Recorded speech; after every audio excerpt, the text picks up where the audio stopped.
good?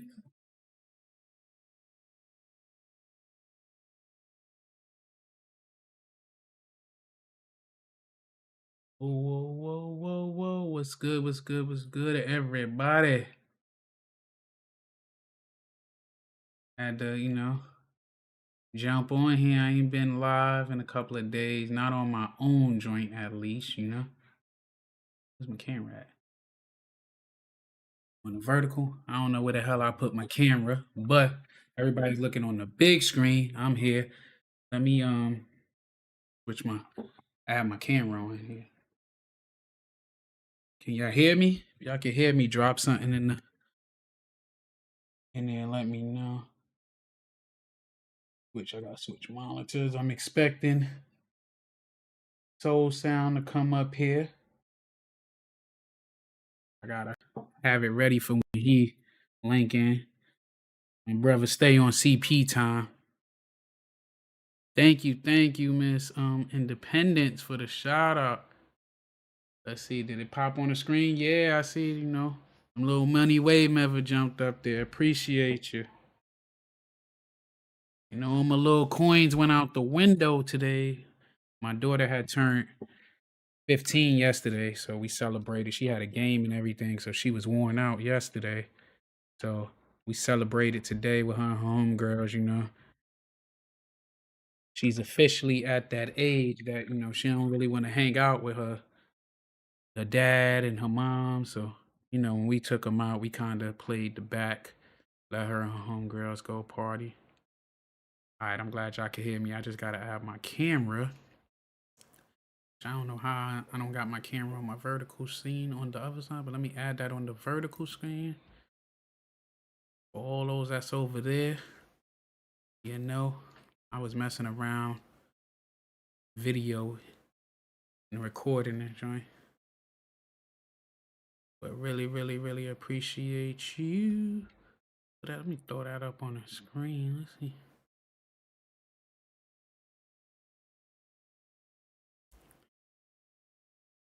Really appreciate you. Let me get this camera going and see if my boy SoleSoundz gonna kick in. But tonight we gonna go over, like I told y'all before, I'm one of the fairly newcomers to this Umar stuff.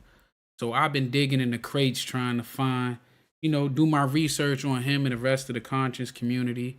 Because I notice even me asking questions on other people panels be stirring up emotions in people.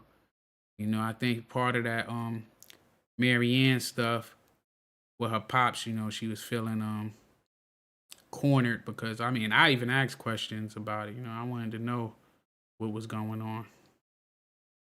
But, it is what it is. She could feel however she want to feel. I just wish she felt like not lying all the time. There go my camera. I got my camera going over here. But yeah, I just felt like I asked my questions because, I don't know nothing about her pops. I ain't know nothing about her story at all. But when I heard that she grew up in like a cult like thing with her pops, I was like, all right, that's you just celebrate your son's birthday. How old your son turn? Oh, he turned. My daughter, I got my kids are getting up there. My oldest, all my kids' birthdays like every other month. Once so like my daughter, she starts it off. The middle child, hers is this month. Then in May, my oldest will be turning 22. Then my youngest will be turning 10 in July. So they like back to back to back. May is usually that month for me because my mom's, her birthday is in May too. Her and my daughter's birthday a couple of days, then for Mother's Day and everything. So, I know how that go. Gotta take care of Mom Dukes. But yeah, I was digging in the crate and I found some old interview from 9 years ago for Tarence Bailey where he found, came up with the whole Umar's not his relatives, and he breaks it down in that interview. And I put the links in there with a family statement where they were saying he's not a relative and they disown him and he lies all the damn time. But we all know that. I just want to keep pointing it out that he's a liar because he put I ain't have a kid. I'm in my 40s. I ain't have a kid when I was I had my first kid at 21. Yeah, 21 about to be 22. I got that letter in boot camp. Like, I think I'm pregnant. And I was like, word. And the next thing I know, she showed up to my graduation with that belly. And we ain't have to think no more. We knew. Yeah. Udo grab a head, braid head. Is this what it said? Yeah, the crazy shit is every time I went to FDNG, because I usually go on my way to New York, it's always like the same damn trash. All I find different is more liquor bottles. That's the only difference I find. Or I noticed something that one of y'all point out in the videos, and then I put it up there and I'd be like, oh shit, I didn't even see that the last time. But yeah, every time I go there, I find some more bullshit. What up, money boy? Yeah, I was out and about at this joint called like Apex. It's like some little, I don't know, it's games on one floor, it's gold cards, mini golf, bumper cards. There's all types of stuff there to do. How they get you is kind of like a Dave and Buster with a bunch of stuff, but then you got to pay for each individual thing. So my daughter, they wanted to do it all, so let them do their thing, you know. I know I told y'all I quit. Well, I told y'all I haven't been drinking. I ain't said I quit drinking, but I had to deal with them kids, and I noticed that I don't like being in the crowded areas no more. I get kind of like anxiety and shit from being I guess with the military stuff. But we had a good time. The amount of homeless people that be living there. I didn't see no homeless people, but I did found a lot of paraphernalia over there. Charles Sharper 2090. That got to be somebody that know me, cause they saying my neighborhood name. Who that? Who's Charles Sharper 2090? I gotta open up the other chat so I can wonder why that one ain't popping up. Must be Adrian. Yeah, but I got this interview. He really was going in on him. Waiting on my boy, but you know he on CP time. But I know he Oh, I didn't even realize this is my own family member. I didn't read the whole name out there. I said Charles Sharper and not Harper. It's good, man. I'm still waiting for you to call me back from 3 weeks ago. It'll be your own family, guys. Your own family. But my cousin, he on the vertical, but I'll tell you about him. That's like he ain't even like my real cousin. He's like my big brother. That's the one that but I used to be out there a while chase me home, beat me up. That was my big bro though. Well, he is my big bro. I'm saying it like he is, but that's my we cousins, but that was my big brother. You know, he taught me a lot, taught me how to navigate, and even now, like I call him and he let me know, like when I'm messing up, and tell me like I'm brutally honest. I could be honest without having to be brutal. You know, I'm working on it though. I'm working on it. I'm working on it. Yeah, man. Like we a close knit family. You know, we've been through it all. I'm working on. I'm trying to be better at my criticism. But knowing SoleSoundz, he's gonna take forever. So we're gonna get to the content. You know. Yeah. Hello, everybody. Welcome to the Big Boy Project. We are back with another episode. In today's episode, we got a special guest. We have Tarence Bailey. So, Tarence, for people who don't know who you are or know about your family, give like a brief synopsis of yourself and the family. I'm the Everybody can hear the sound. You can hear the sound. Drop a 1 in the chat. That way I can know that it's coming through good. fifth generation great nephew of Harriet Bailey, the firstborn of Harriet Bailey, the mother of Fredrick Douglass. Frederick Douglass is my 5 times great uncle. Thank you. That's pretty much it. Okay. So you want to come on the show to get some things straight, because we did a video way back about Umar Johnson. Miss Independent. Now that I'm on this scene where I got my joint, I know we got the money wave over to show you some love. Let's get the proper love and show that super chat live on the screen. You dig? Nah, like I said, I appreciate y'all. I ain't one of them channels that act like, no, I ain't Umar, man. I appreciate everything. I ain't gonna tell you if you donated 5, make it 10 next time. You know, I appreciate everything. You know, but let's get back to it. And the document, what is it? Not documentation, but you wrote like a letter exclaiming what was going on at the time. So explain to everybody about the letter you wrote about Umar Johnson. Well, I got a phone call, and so I didn't know who Umar Johnson was. Right. I had never heard of. I'd seen a couple things about, people had shared some crap he had said on Facebook, but I never paid any mind. And then I got a phone call from a family member one night saying that this guy was claiming to be a member of the family. And so I started looking into it, and I was told that I need to, say, hey man, you need to, find out who this cat is. So I started looking into it. I was able to, well, before I got his phone number, I was approached by the elders of the family, and they wanted to know who the devil this cat was. And then I was able to get his phone number. I talked to him on the phone, and I asked him, I was like, we don't know who you are. If you, was going to do something like this, how come the elders don't know who you are?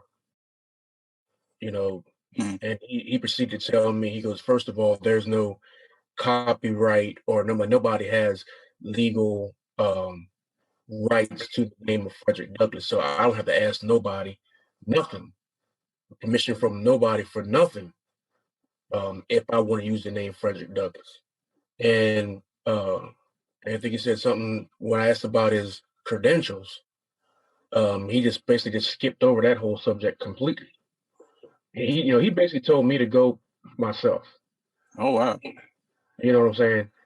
And then the next day, he comes up with this crap about, this flunky crap. So, I'm the type person I am. I'm like, All right, it got under your skin. Really got. Yeah, I'm military. I'm like, oh, flunky, really? I'll show you what a flunky do. So I went back to the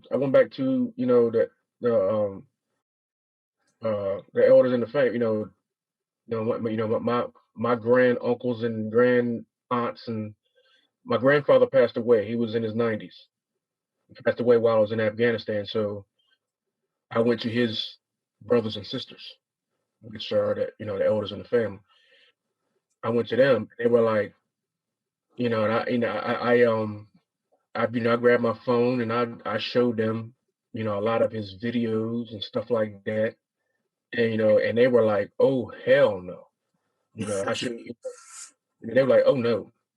Even if, and this came out of their mouth, even if for some strange reason, or, because there's a lot of us, even if he did pop up with some paperwork saying, proving that he was who he said he was. No. He came up that just to let everybody know, this is from 9 years ago. He came out and talked against him because of everything that he was out here doing, using the name to steal from the community, like how he been doing. And it's crazy that he's still going on with this grift after it been debunked over and over. Like, we know that he's a real family member, but nobody knows where the hell Umar family is even from to begin with. His ties is to Cuba. the documentation you had, like the family tree, was fake. After After we put the documentation out, Mm-hmm. I mean the document, the letter out, it came to our it came to our knowledge that the tree that the family tree that he goes around saying, oh, this is this is this and this is that and yada yada yada yada. He purchased that for $50. Really? Yes, Wow. he purchased that for $50. And the person that he purchased it to, whose name I'm not going to put out there because that person does not want to have anything to do with it. Basically because that person told me that if that person knew what he would do with it before they took the money and gave him that copy, he would have never have gotten it, not even for the $50. Because once he got it, then he went on this freaking campaign. Yeah, because That's crazy. He paid for the information, studied their family, then went on this crusade to lie about how he related to these people. That's why he sit there and got a count in his head and all this, because he trying to memorize the scam that he came across.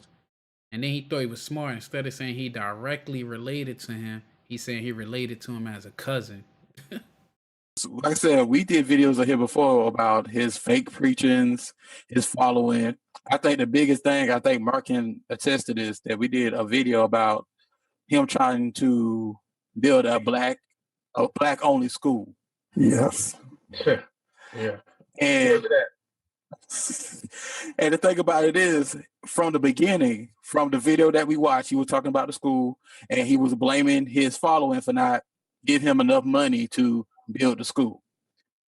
And we were sitting here thinking, okay, you're talking to these people, you're not giving any documentation about the school, you're not giving any floor plans about the school, you're not getting any lessons about the school, you're not telling how the teachers gonna get paid and all this. So you talking about this big, it'll be a wonderful thing if he wasn't Umar Johnson. So you talking all this wonderful stuff, talking about we gonna teach the kids real history about real history and about Black history and getting connections to Black-owned companies and stuff like that, but you're not showing the receipts. What is your opinion on that? Okay, I got a question for you. Where's the curriculum? You know what I'm saying? Mm-hmm. If you're gonna teach this, you're gonna teach that, whatever. You know. He asking the same questions we asking now, 10 years later. Where's the curriculum? Who's your team? How you gonna pay these teachers? Just regular stuff that this man has not produced. Where is the real curriculum? Who's going to teach this? You can't teach every class. You're talking about having all these kids there. You can't teach every class. First of all, who's going to teach? What are the requirements for those who want to teach there? What is your curriculum going to be? How are you going to feed these kids? Yeah, like I said, that what we all discussed. And I would like to hear some opinions from Links and Mark about what we just talked about. Well, it goes to echo Terence. Not only that, he asked for $1 million, I think, to build the school. That's just to build the school. That's not including all the cost of like trying to hire staff and materials and a state of the art, and then like they said, where they're gonna stay, what they're gonna eat. That's all gonna have to come in. So you're asking this community to give you $1 million, then you're gonna charge them for probably tuition right on top of that. Because that's what he's going to have to do. You know what I'm saying? So, and this hearing that the fact that he's lying just to remain relevant and thinking that in an internet age that nobody's going to clock him on that, I mean, it's just ludicrous. What's your thoughts on the Links? When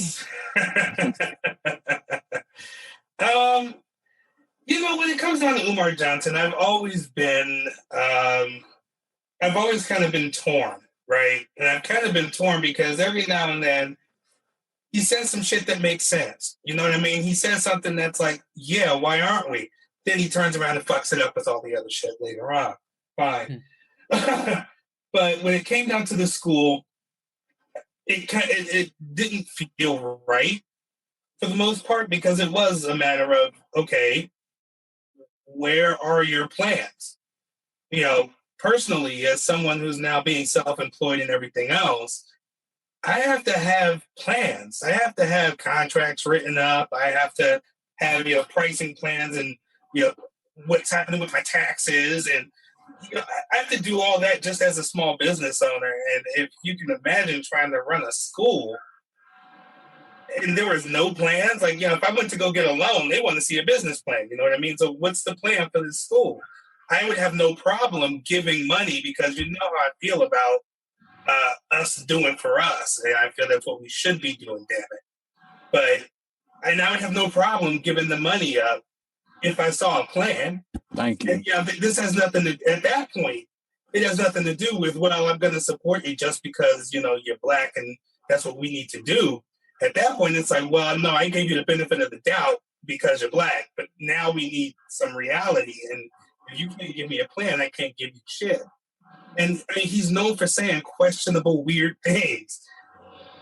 Why would he go and claim, Frederick Douglass as family? Because he probably didn't think anybody was gonna check him on it. I sure as hell didn't know that, all the family members kept in touch, and there was like this whole hierarchy within the family to, have to talk to. I didn't know any of that. How many people know that? So yeah, he probably figured he could claim it and get away with it, and then nobody was going to clock him on it. Little did he know. And I mean, if you think about it, how many people actually read?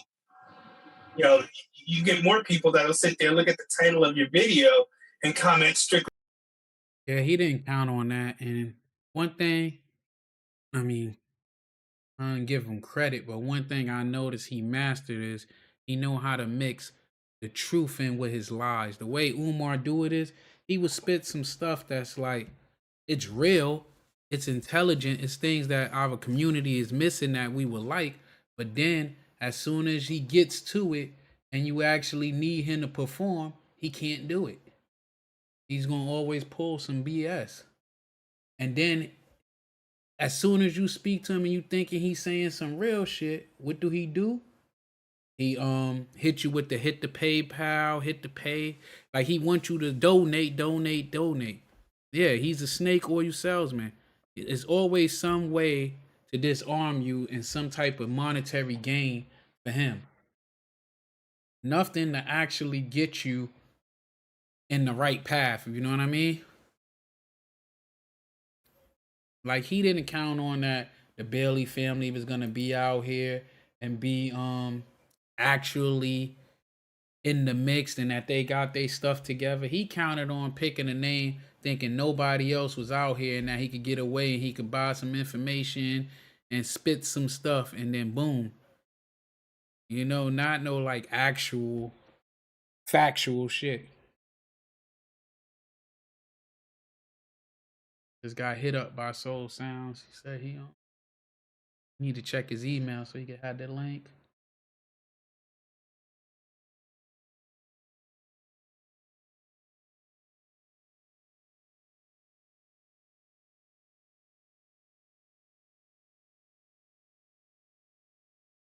From the title of your video, won't even watch it. Right.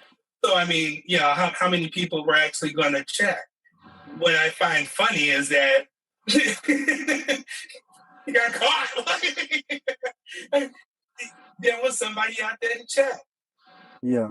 Right. How do I trust him? How do you trust him? But like I said, you're claiming a big family. Somebody's going to check. Okay. You going on TV and claiming a big family. Somebody gonna say, let me go check this out. And it's not just a big family. It's just you make a bold claim of that caliber, somebody's gonna do some damn fact check. I don't care if you sat there and said I went to Hayward Elementary in 1983 or something like that. Well, let me go.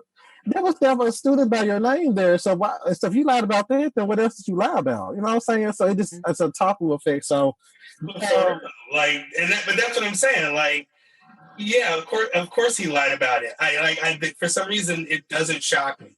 You know what I mean? Like okay, well, I ain't gonna lie, I never believed the Frederick Douglass stuff, but I did think that he was like the first thing that he ever spoke about that I will say is some truth to it that I didn't even realize it until after he said it and I started doing my own investigation where he was showing in a lot of poor areas the main things you see is liquor stores and places of worship.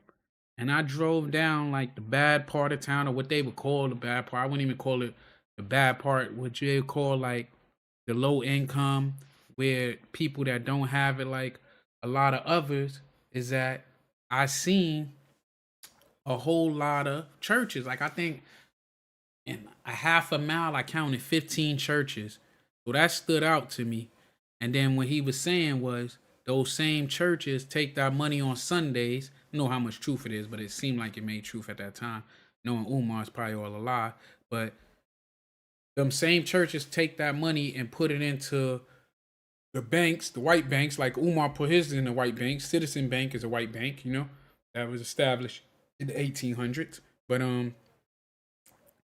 they take that money, and then they were saying how later on these families, like your grandmother done put money in there for the last 50 years, and now her house, she need a loan or anything, they won't give her collateral on her own money that's been going into the church, that's been going into the bank. And I was like, damn, that makes sense when I started seeing them gentrifying certain areas, and I seen the older people being pushed out.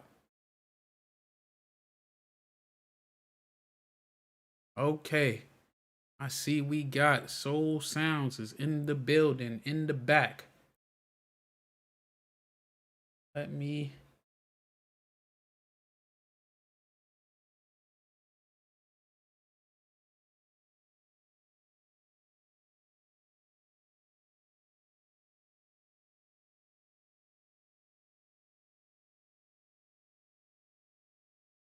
building in the back.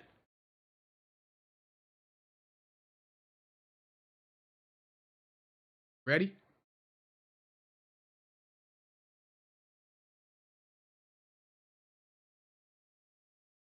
Add him to the, now that we got him in the building, I have to add him up here. So bear with me.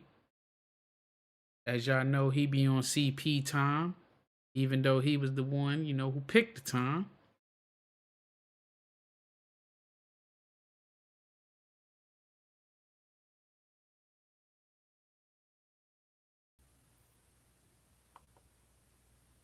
Boom, in the building.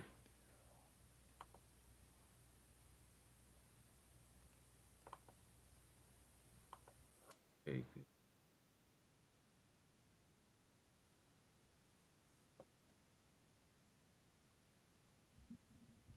Boy got his mic set up. Okay. I don't like that glow, bro.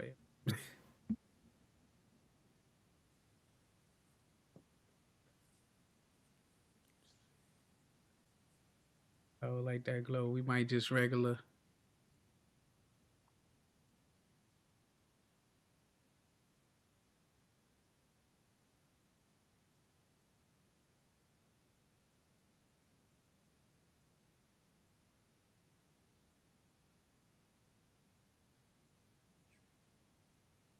I mean, my boy.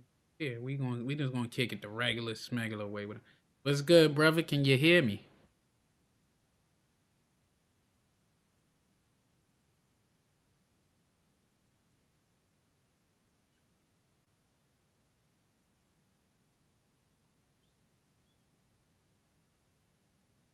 Two, 2. Can you hear me? I can hear you. I can't see. Can't hear you. 1, 2. You don't hear me?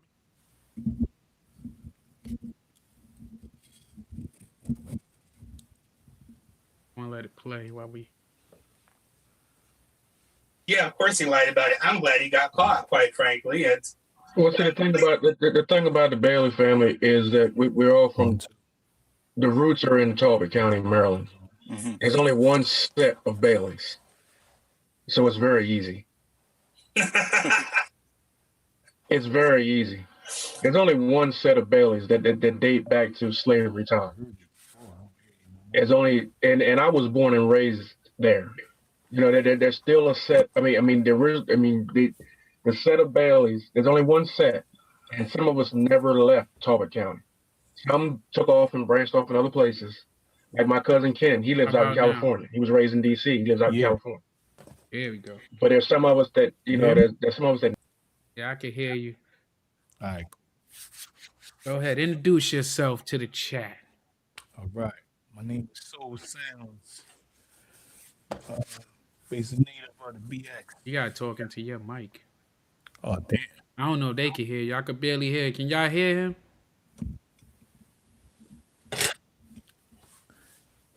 Yeah. 1, 2. Am I clear? Sound low to me.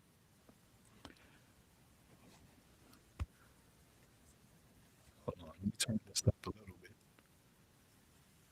All right. Hopefully my mic louder now. Yeah, I think the Breakfast Club is I think to get on the Breakfast Club, you gotta they said no, they can't hear you. I think you gotta I don't know about know somebody, but I feel like with the Breakfast Club they gotta I feel like they paying them almost to come up there. That Umar is paying to go up there, like advertisement, because it don't make no sense. The stuff that they do. Let me see something real quick. Let me go. Can I turn your sound up on my side? What about now? When you say what about it sound, then they go out. You know, What about now? what about now? They said nah, it's spotty. I'm hearing the same thing. That is spotty. Dude, let me. Damn. I can hear myself. They see, could I turn you up on volume on here? All right, talk now. I just turned you up on it. 1, 2. Not yet. Turned you up like 200%. I'm about to take out the other microphone. Yeah. Yeah, it's cracking up. How about mine? How my sound? You clear. Loud and clear.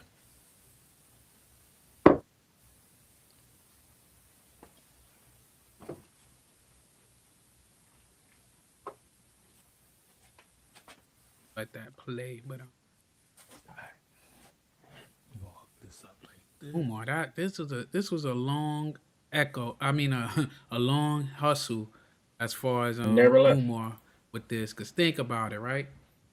You had to go really look up somebody's family, sit there and study their family, study the family tree. Remember, he said that he go down there, he done wrote his name on the family tree and done did all this stuff, and they don't even know him. On my last video that I put up talking about how he not related to them, Tarence Bailey left a comment. He said they don't know him. He never even came there as a guest to any of their family reunions. And he runs around like if they just the best of friends, but not one confirmed member of their family has ever claimed him. Not one. So now we get it where he's not even smart enough to tell the lie properly. I really want, like, would you really trust him to build your school now? But that's the problem. He talks about this guy. He says he's a descendant of Stephen Bailey, cousin and brother of Fredrick Douglass. Let me blast that out real quick. First of all, I turned you up on this side. But there's no way that Stephen Bailey could be the brother. That You can actually state that Stephen Bailey is the brother of Fredrick Douglass, stating that they had the same biological father. Because Fredrick Douglass stated several times in his narratives and vocally that he did not know who his father was. It was rumored that his father was Captain Aaron Anthony, the slave master or captain of the what's it called? So if he don't know, in his own book, the same book that Umar claimed he read, and this is cousin, he don't even know. You know what I mean? How you gonna say it in the book? He said he don't even know who his father is. That it was rumored. Yeah, I remember Umar said it's colorism. That's why they didn't claim him, because everybody else is lighter than him. But Umar pops is the same complexion. I don't know. That really debunks what he's saying, because his own pops is the same complexion. Kind of. Now we don't hear no sound from you. Damn. Listen, right? Hold up. The plantation. I've been there several times. The plantation in County, Y Plantation, the White House Plantation, under Governor Lloyd, who was the governor of Maryland at the time. Sure. Claims to be. The rumor is that he was his biological father. Now, but Frederick Douglass said that he did not know that for sure. He did not know who his father was. Now, it's there. Umar Johnson's running around saying that those two men were brothers. You cannot say that and say it factually, because Frederick Douglass has stated several times he did not know who his father was. How the hell does Umar Johnson know? True. You know what I'm saying? Back what I was saying. If he didn't know, how the hell did Umar know who his brother is? You know. When I talk, I can see the green flashing on the screen.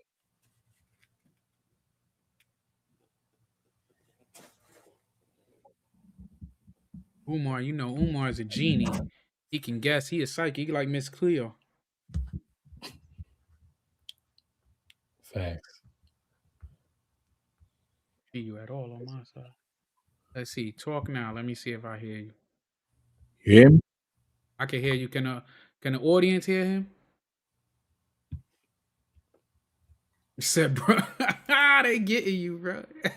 Yo, if y'all gonna get me, y'all gotta blame this mic. Now you blaming me. All right, can y'all hear him down with his T-Moo mic, as y'all say?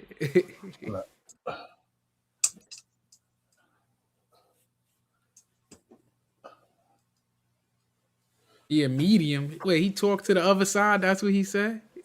Umar's on his bullshit. All right, let's see if we can hear you now. I hear you clap and say something. Introduce yourself. Let them know. What's going on, ladies and gentlemen, the world out there? This is SoleSoundz, native of New York, Bronx preferably. Now I'm at CT. I do content. I do music. You know what I mean? Family man. All the good stuff of a American citizen should be doing right about now. You know, I'm just kicking it here with Uncle Mo. You know, we go back a long time. And, you know, I'm just here. We're going to get into it. I can't see nobody else that's, you know what I'm saying, around. I only see myself on the screen for whatever reason. You don't see what I see on the screen? Nah, I see myself. I don't know why. Sharing it to you. I don't know why you can't see. Let me see something. What's this?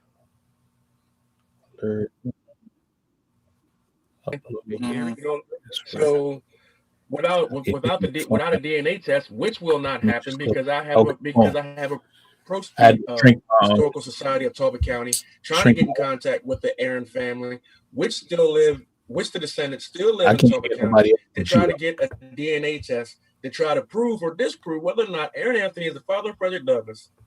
And the Talbot County Historical Society has said that the descendants of Aaron Anthony do not want anything to do with anything having to do with Frederick Douglass. They will not even turn over papers or anything else because that's a shameful part of their family history. So that's not going to happen.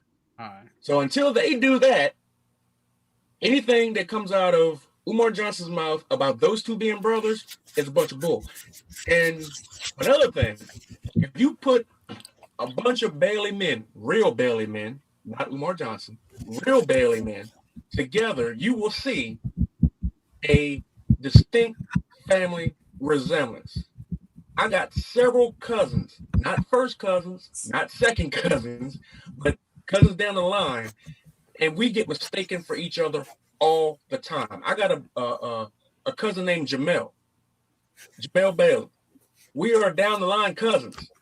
People walk up to me constantly and think I'm him.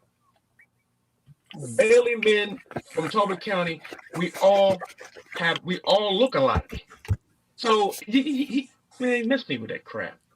No, I want to say it just, but look at his audience. His audience is mostly people who are, I hate to say it, they're people who are just looking for anything to grasp onto, like some type of hope and stuff like that. And I don't count because I don't know. Yeah, I 100% agree, because that's how I feel about Maryanne. She just looking for something to grab onto, something for like some hope. You could tell the way she going so hard and feel so heartbroken now that her and Umar fell out. And now that, she falling out with the rest of the YouTube community. That's why she crashing out the way she crashing out. She falling out with the rest. You ask me, that's my personal opinion on how she crashing.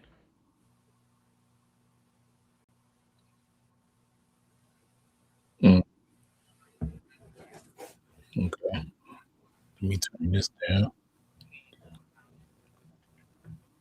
For Adam, they might be educated to the point where they know that what he's saying I agree with, but they're not educated to the point where they should go check their research, and meaning that they probably have degrees or whatnot, but they're not tech savvy and they don't know just to go check their sources and whatnot. And then there's other group of people who we all know are pretty much hoteps who come in and just take his word for gospel. And if anybody says anything against him, then we're pieces of shit. And we don't know anything. We're sellouts and we're cooning and all this shit. But it's just...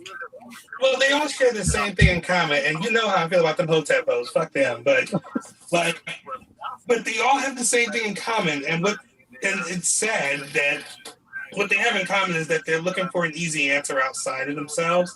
But it's such a large group of people. And it's just kind of like, I guess the tragedy of it all is that he's got this audience and this is what he's doing with them. Mm-hmm. You know what I mean? He's not educating these people. He's not actually doing anything productive for our community.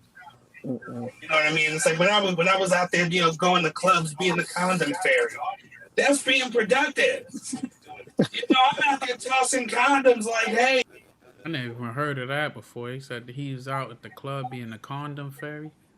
I mean, I guess that's good. You go out there and make sure people ain't passing on. I mean, that actually ain't too bad. I guess doing God's work. Yeah, that ain't too bad, man. That's a good deed. I would never shun them. Yeah, I never looked at it like that. Condom fairy. Wrap it up and have a good night. But that's productive. That's doing something. He's not even educating people. You know what I mean? Because it's like, when you toss a condom out there, people go, what the hell's happening? Why is the bouncer throwing condoms at me? And then you get to do what? Educate people, right? He's not even educating people. He's riling them up and leading them nowhere. Exactly. And that's the tragedy of all this. He's got such a large audience that if he just did right, he would be a force. He'd be a force. If he stood on his own and didn't try to piggyback on lies, yeah, and actually led marches, and actually was in the community doing stuff instead of lying, if he practiced what he preached and stuff like that, you know what I'm saying? If he was 100 if he kept it 100, the dude would. I mean, he's not dumb. No. No, he's not dumb by any. That's what makes it worse, that he's not dumb. Like, to keep it real, that's what makes it worse that he's not dumb, because he knows exactly what he's doing, and he's taking advantage of people that he know he can. Right? That's what make it worse, because he's taking advantage of people.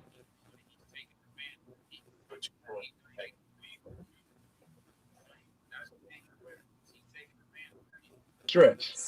The dude could be truly great if he didn't lie. Yes, all the time. If he didn't lie and do this, Lord forgive me, the shit he does.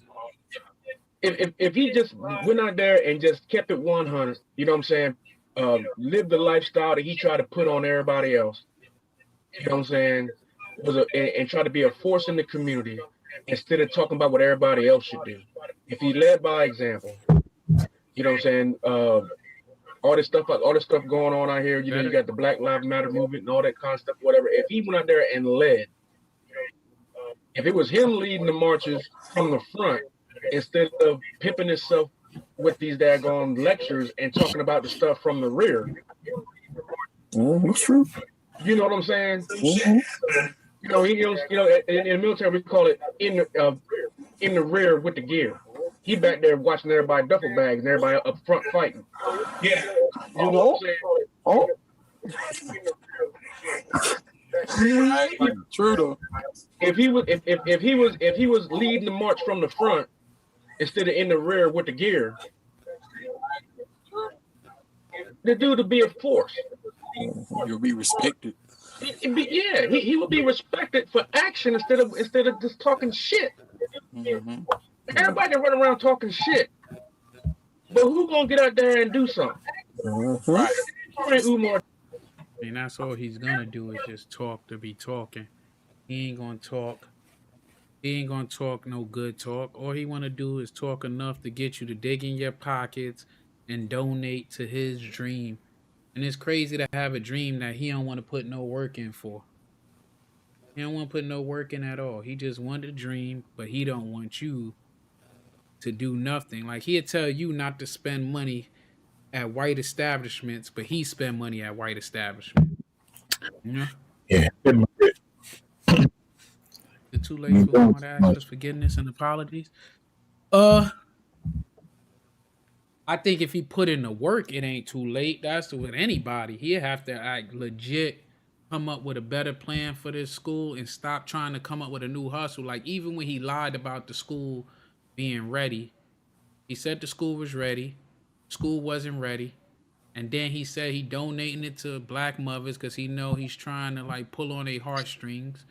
And then when you go there, next thing you know is that it ain't nothing doing. Then he turned around and be like, we gotta decorate. How you got a school for all them years and you ain't got no desks, no whiteboards or blackboards or any utensils? All these years he could have been stacking, and then all the money that he got, it should have been a list of everything he needed from top to bottom, and it should have been easy for him to just be like, all right, got this, all right, got that, all right, got this, and keep going. He could have started it off like, what is it, an elementary school? He could have started off with pre-K or, kindergarten, whatever the lowest grade level going to be, or first grade. The first year, you open up one grade level. Then the next year, you add the other level, because you have the first grade and kindergarten. Next year, you have kindergarten, first grade, second grade, But he's not trying to do that because he's not trying to actually produce something. He just needs enough to keep the dream alive and hope alive so people can donate to him. Shout outs. But that's his whole plan. He's just keep breadcrumbing you so that you can give it to him. Let me see.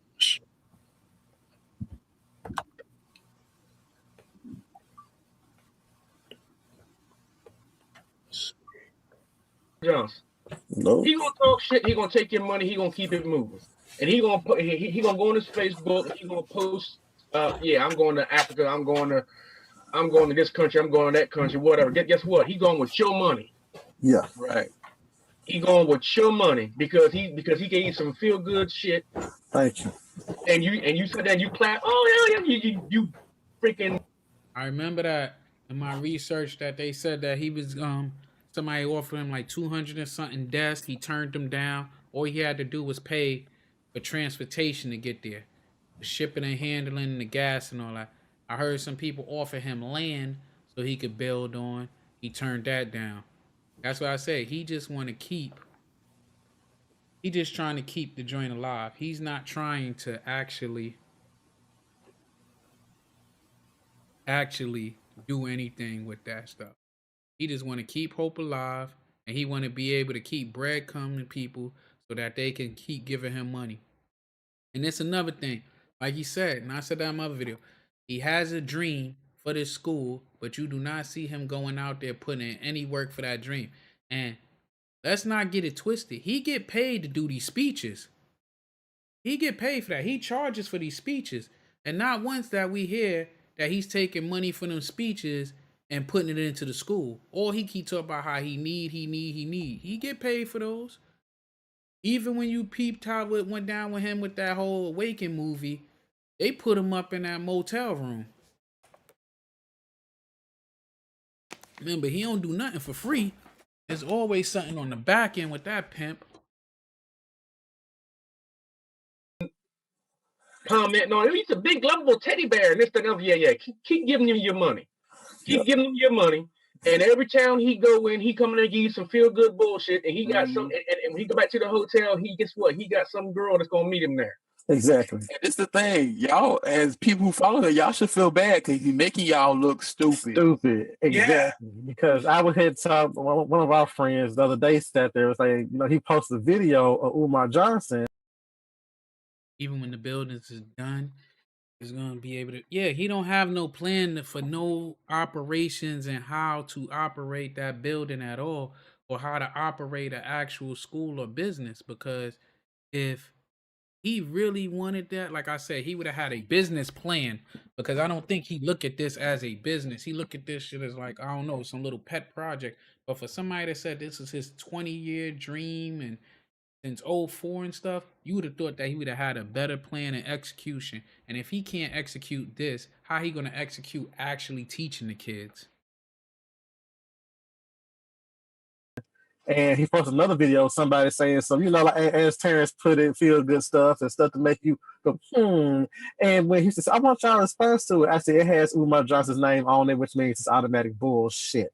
So I was like, because anybody can sit there and say that and get you feeling a certain way, but because he was on Breakfast Club. SoleSoundz interviewed him.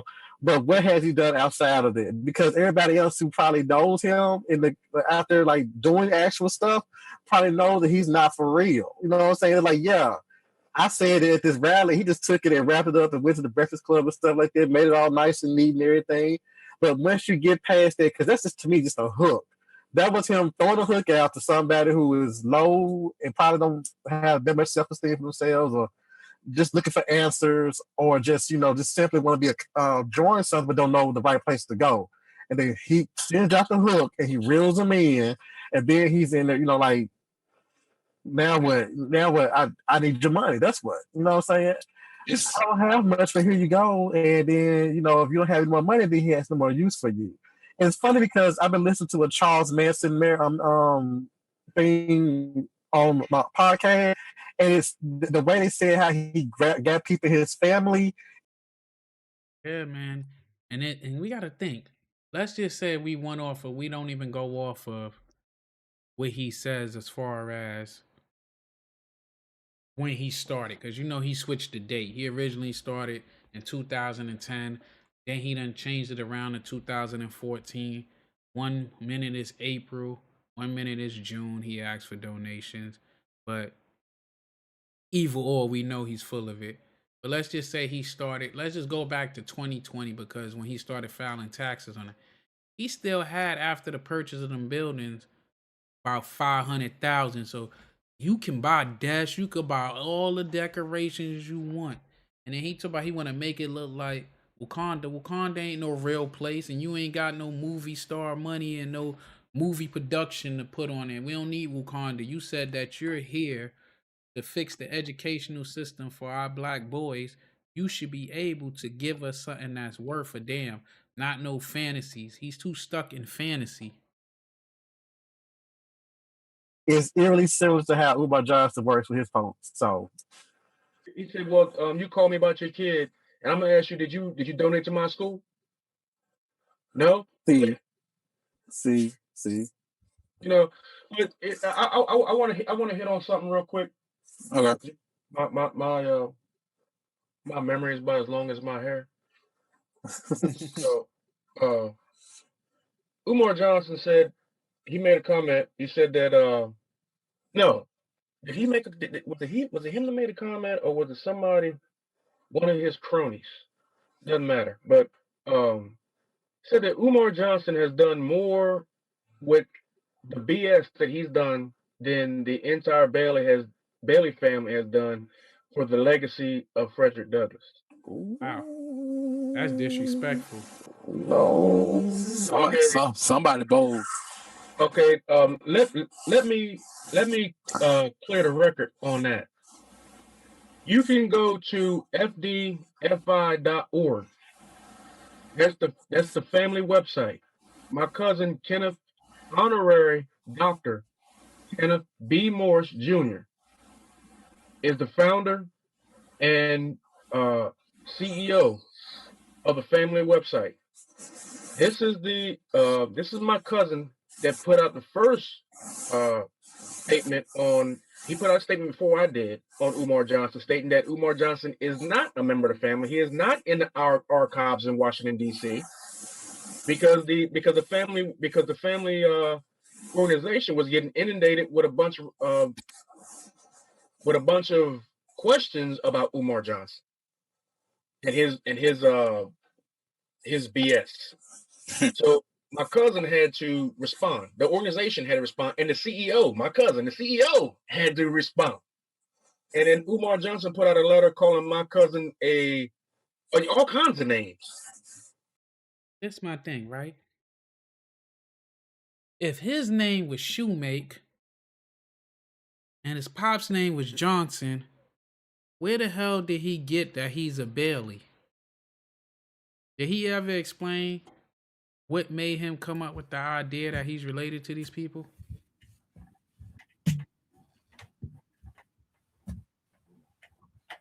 Sound, you want to kick in?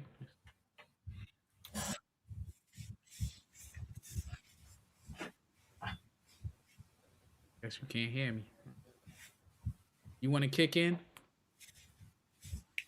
Hey, if somebody knows where he explains that Bailey, please send it in. We'll throw it up on the big screen.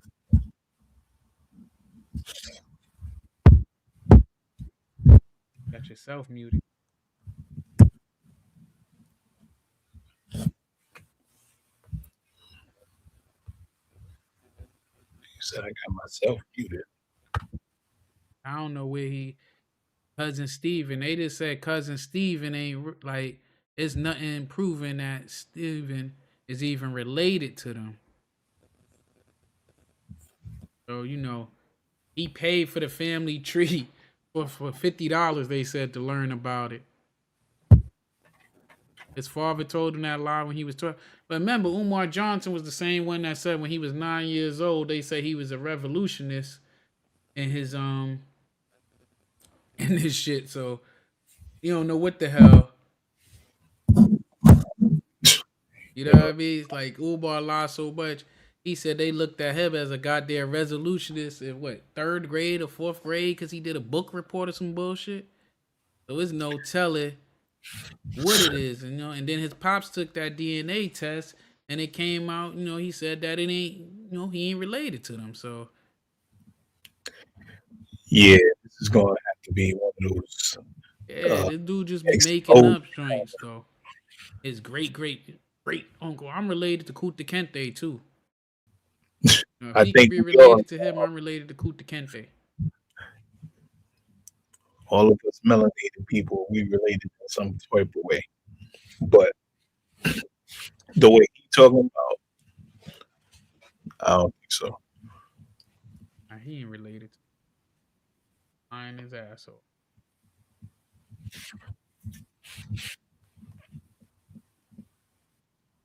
Him after him. Nightmare. My favorite Umar story is when he said that damn alien. When he said him and his mama seen the flying saucer, and then he was laying in his bed faking like he was asleep, and the alien came and punched him in his face. That's like my favorite story about him. And he sat there with a straight face telling that shit. It sound like he be capping fat. Yeah, he's straight capping. But he like one of the comments in the section say, "Do you know how much ain't shit you gotta be somebody flew all the way across the galaxy to punch you in your face?" This dude, man, he's something else, man. I tell you. But definitely, he got to prove he's a Bailey. That's what I want. Nah, they proved that he not. But this fool said that he gonna be teaching the kids how to fly a plane. This dude don't even got a driving license. How he gonna prove that he got? This dude ain't even got a driving license. Yo, I mean, he got a driving license, but he don't got a car. All right, so who gonna let him hold the plane to fly somebody? He couldn't even get a building. You think he gonna buy a plane? I don't think he's gonna buy the damn thing. I think somebody is gonna lend him something or Oh don't. yeah, he did say it is in my playlist when he was talking about his cousin, but they said on here that shit ain't none of that's true. His pops did say that he told him that, and then he found out later on that they not.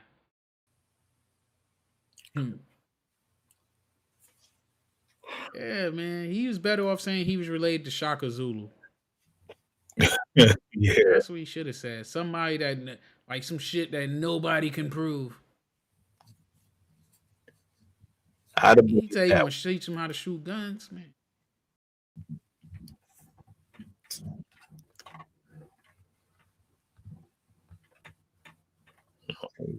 Like helicopters, I mean, it's hard to fly to begin with because you can't punch out of them joint. I used to work on helicopters. I just stopped like a year ago. Crazy. Calling him, saying that he's not even a real black man, and even talking about my cousin's wife, right? Because she's used to make like harnesses and all that, right? I ain't make harnesses. I was in charge of some cats that used to do the harnesses.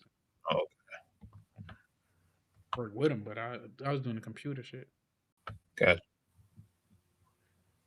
I want to fly in them. He even denigrated my cousin's wife of 30 years, the mother of his two daughters. Two daughters, by the way, which my cousin has raised, and one of them is in college looking forward to a great career. Who is musically gifted. My cousin also is musically gifted. He used to sing backup for Shalimar and Jody Watley and Howard Hewitt. His wife sings on Broadway. Disrespectful all around. Okay, so I've never seen a picture of Umar with his kids. How in the hell? Hold on, y'all heard that? Let's bring that back. He said this 9 years before his daughter even came out and came at him. Not even a real black man, and even talking about my cousin's wife because she's white. He even denigrated my cousin's wife of 30 years, the mother of his two daughters. Two daughters, by the way, which my cousin has raised, and one of them is in college looking forward to a great career. Who is musically gifted. My cousin also is musically gifted. He used to sing backup for Shalimar and Jody Watley and Howard Hewitt. His wife sings on Broadway. Disrespectful all around. Okay, so I've never seen a picture of Umar with his kids. See that? That was a good point. Like the signs was there about Umar for years. We just ain't know. Cause how he pointed that out 9 years ago that we ain't never see a picture of Umar with his own kids, but yeah, he talk about he wanna raise and help and he can't. Remember he said the kids gotta stay with him because he can't trust the kids to go back home to their parents after he start teaching them. That was some alarming shit right there. When that was before he even got to school, when he wanted to make this whole campus that I remember he was talking about the shooting the guns and he gonna make it the shape of Africa and boats around it and stuff. And he was saying that he don't want them around the parents because the parents is the problem.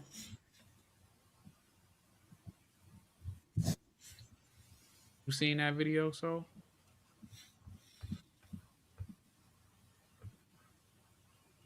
You see that video? You heard me? I didn't hear anything you said.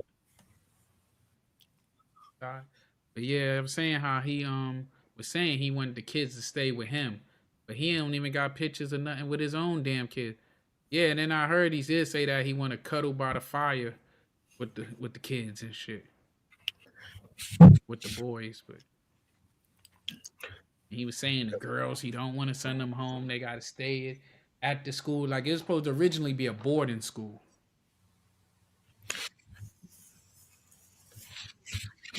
Dr.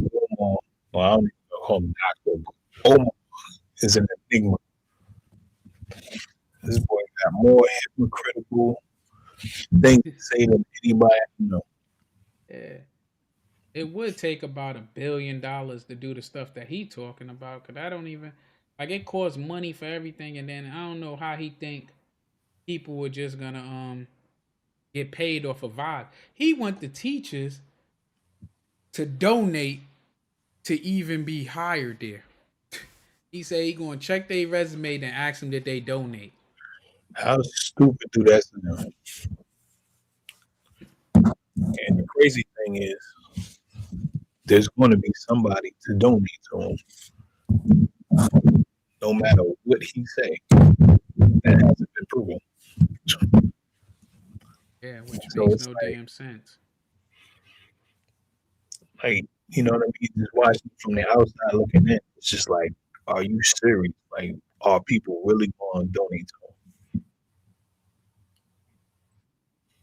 I think, like I was telling people, I just want to show awareness so people can stop. The easiest way to shut him down is to stop donating to his ass. The more I you agree. donate, the more you gonna feed the monster. Yeah, he is a failed. I don't even know if we could say he's a failed cult leader because he really got these fools. He just ain't got the brightest disciples, you know. But these fools are still following. It be people in my comments and hitting me up just to send me hate mail on how they gonna get me because I'm talking about him. Yeah, that he do sounds like want a all the cult staff to 501. work for free. That's what you call a straight up cult following.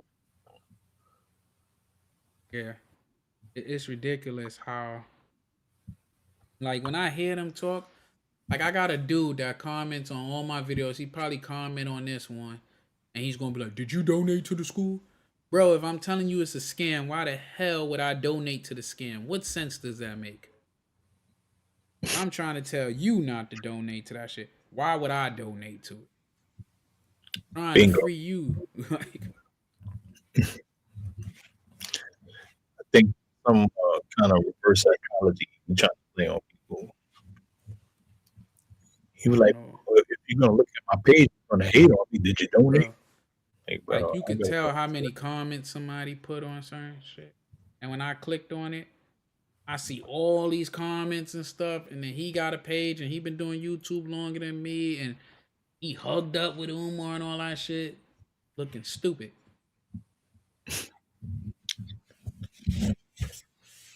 Wow. Dumb. And I'm like, I ain't gonna say his name because I feel like he be trying to get my attention because he want me to say his name. I agree with you with that. I do feel like, especially when I went to the school the last time, I do feel like he set up roadblocks. Knowing like even this whole getting the inspection done, I could tell it's a play for him to like fail the inspection. Then he could blame the city for why he's not opening the school. Because you could clearly see from the outside. And if you go in the back of the building, you see ain't shit get back there. They ain't even clean up back there, let alone. And then it's like gates on top of gates, padlocks, like 4 padlocks. And if you had to pick a school that you got to lock down that bad, you should have got a school in a different area. Why would you want to put the kids in that type of environment? Exactly. You know. So he's still talking about, because I remember I caught something like about a month or so ago where he was talking about doing the basketball women, and having people donate like $20, something ridiculous. He was talking that midnight basketball shit too before. He be Yeah, saying some real pervert predator shit. exactly. That sounds real skeevy. It's an And all all boys school, sisters but he always looking talk at him about like, the ladies going to be in there. We got 24 likes. Let's hit the like button. Let's get this out.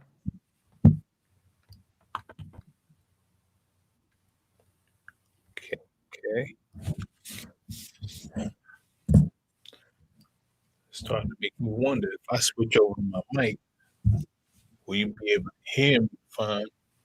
Mike, you sound a little bit better.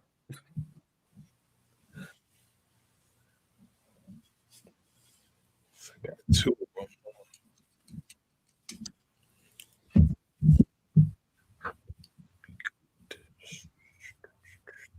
Yeah. Like I was driving back, I seen there's a brand new school not far from there. Around the corner is Job Corps.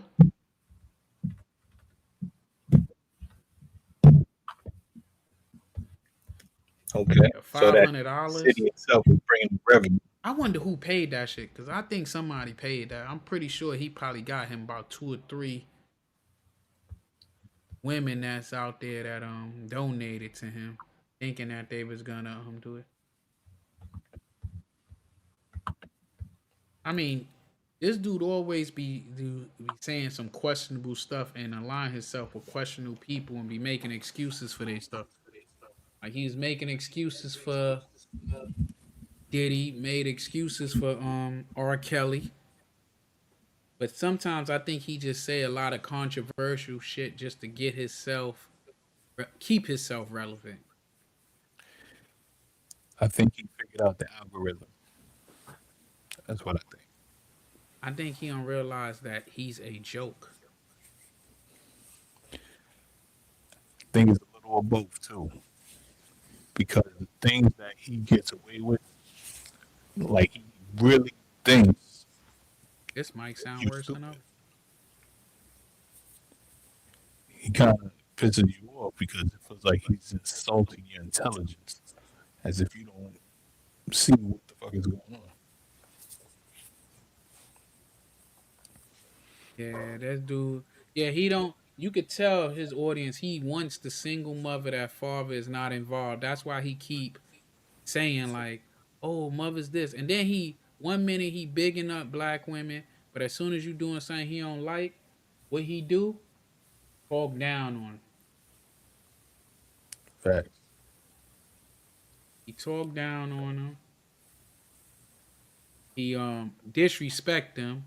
He'll say some righteous stuff. Then the next thing you know, he'll be talking about if you show up wearing bonnets and this, he's gonna do this, and you're wearing last night. How you know what that woman was doing? Maybe she worked the late shift. Maybe she was coming off in there.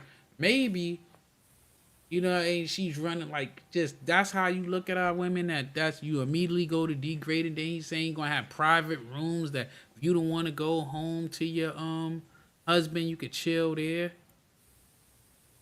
Yeah, I agree. That school is just a prop. That's all it is.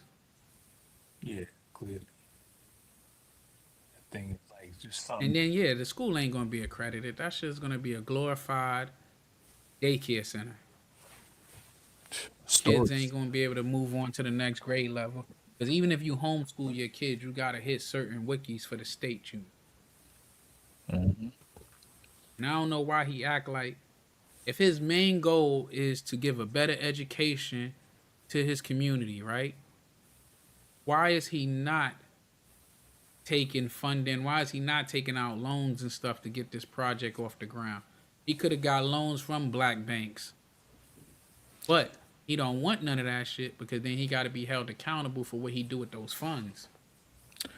You know what I mean? Exactly. But he'll argue you down talking about, yes, we got state of the art inside the school. Oh, we got the roads paved outside. We're doing just fine. We don't need no help from nobody. You know what I'm saying? So that's bogus. Yeah, He bogus for that. yeah, he snake oil salesman, and he just he has no problem stealing from the community. That's his main goal. And He's no different from a false prophet. he's mad that people be calling him out for it. That's the part that killed me with him is he's mad people calling him out for doing what he do.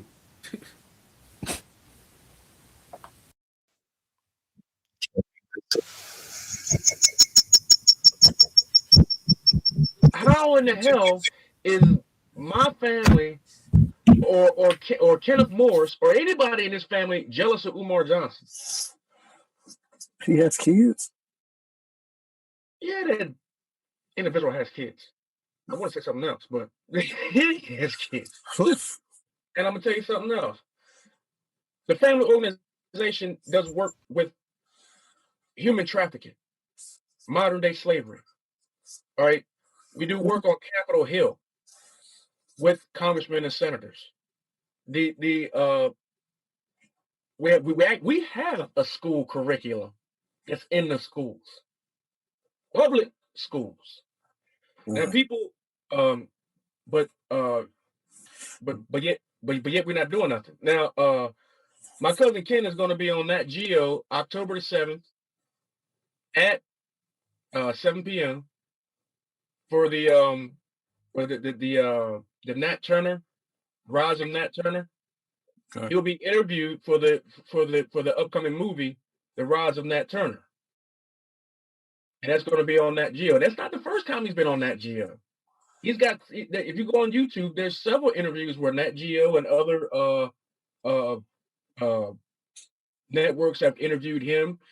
They interviewed my cousin Ken and his mother, my cousin Natty Washington Douglass, just before Barack Obama got elected on CNN. He wanted to know how the Bailey family felt about Barack Obama. Barack Obama is actually a friend of the family. The family knew Barack Obama before he was president, when he was a senator in Illinois. And there's a bunch of schools out there, African-centered schools, that need the Black community's help and attention. These are schools that exist, that need everybody's attention that I'm starting. It's an organization that's not religious based, not racially based. It's a multicultural organization with an attempt to bring everybody together. When you've seen stuff happen to people that is I guess the best way to put it, if you're a veteran or a person that's maybe like you worked in humanitarian stuff or whatever, where you've been outside the country or whatever, and you see, poor people, or you've been like, I don't know if any of you guys are vets. My joint just went crazy but on me. You've seen, Pop out. death and just a bunch of crap, precious. And like here in the United States, like we got like the situation we got in Chicago. I don't think that's just a black problem. I think that's a problem for everybody. Up in Minnesota, you got the Asian gangs that they're these guys are like from Tibet or whatever. I can't remember the name of the gang. But you never hear about them on TV. And they're killing up each other. Something terrible. You know, in New York, you got the Latin Kings, stuff like that. You don't hear about them on TV no more. I used to hear about them on TV all the time when I lived in Connecticut back when I was a teenager. But you don't hear about them at all anymore. It's not that that crime has lessened any. It doesn't make news. You know, gang violence hasn't changed at all. But it doesn't make news because it's not newsworthy. Now this stuff with the police officers and African Americans, whatever. See, that makes news. When you look at the real numbers TV of the amount of African Americans that are actually getting killed, it's not the most. It's not the top. You know, we're not the ones at the top. I mean, I do agree that we're not as bad as they make it, but it's definitely a bad problem that we have. No? What you think? What you think? I definitely feel it's a problem. I don't think we're as bad as they make it out to be, but it's definitely a bad problem. Definitely. You know what I'm saying? It starts with the politics of the state or the city. You know, like who is their mayor? You know what I mean? Like we already know if kids have nowhere to go, nothing productive to do, all hell's gonna break loose. You know, so I agree when he says it's not, you know, a black thing. He's like, you know, it's a wide spectrum. I think crime and stuff like that, those statistics, I think it's more of a poverty thing than absolutely. You know, I actually think if you put people in a situation like when you look at crime in certain areas is not that bad because everybody's doing well in that area. If you making money, you don't got no reason to go out there and steal. But another thing too, the cops ain't coming police in certain areas too. Them people, you think them people not getting high and not doing the same thing in those areas? You'd be a fool. You'd be a fool to think that they not. oh, They getting high, out of their minds. Yeah. Yeah, crime is protected. You know what I'm saying? With look the other method.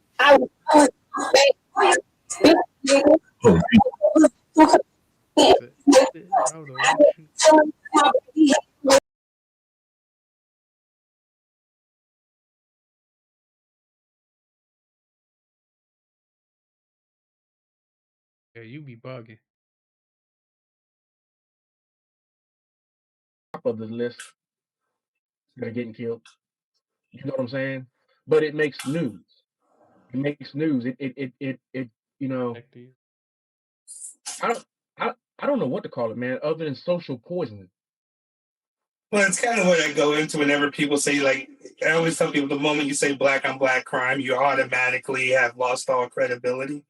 I'm like, because the reality of the fact is, because white people, scared and shit. And I go, really? Because 80% of violent crime against white people is perpetrated by white people. So really, y'all ain't got to worry about us, right? And it's the same thing with a lot of these other numbers that they toss out there just to scare the shit out of people.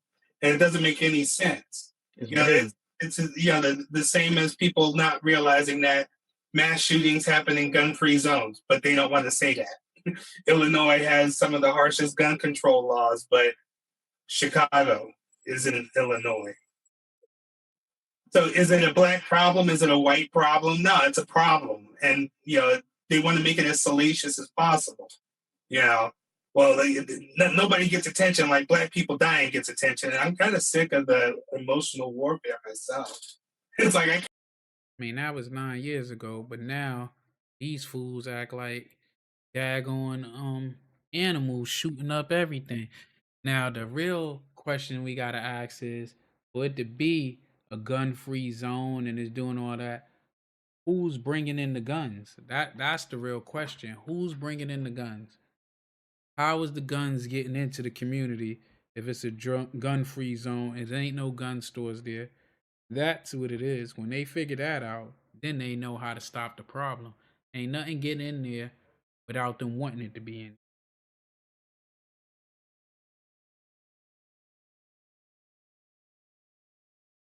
No, ain't nothing get in there unless they want it to get in there. It ain't getting in there by coincidence or chance. It's getting in there because they need crime. That's a big business.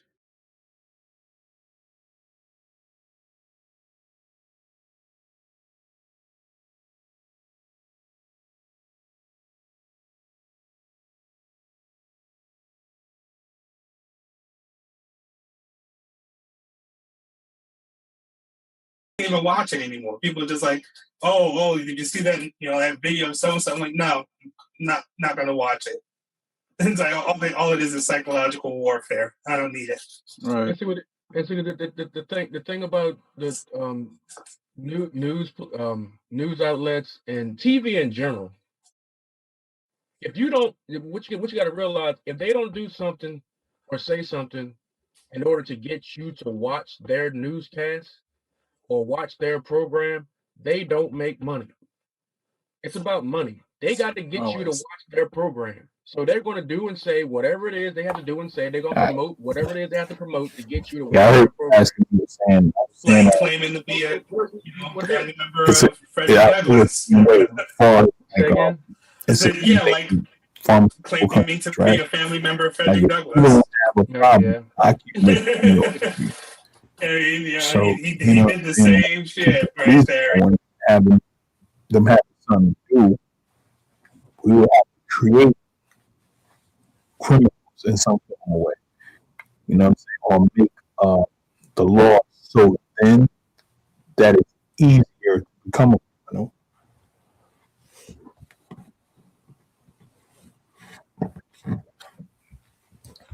That's how we get that.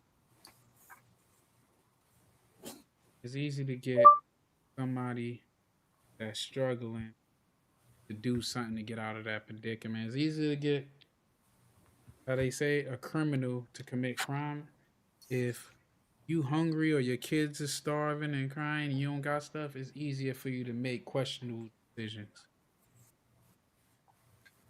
Right. Put somebody back to the wall. And there goes that. You know. Put them in a high stress situation. And then it becomes everything for himself, survival of the fittest. Which is a very common problem happening in a lot of poverty areas.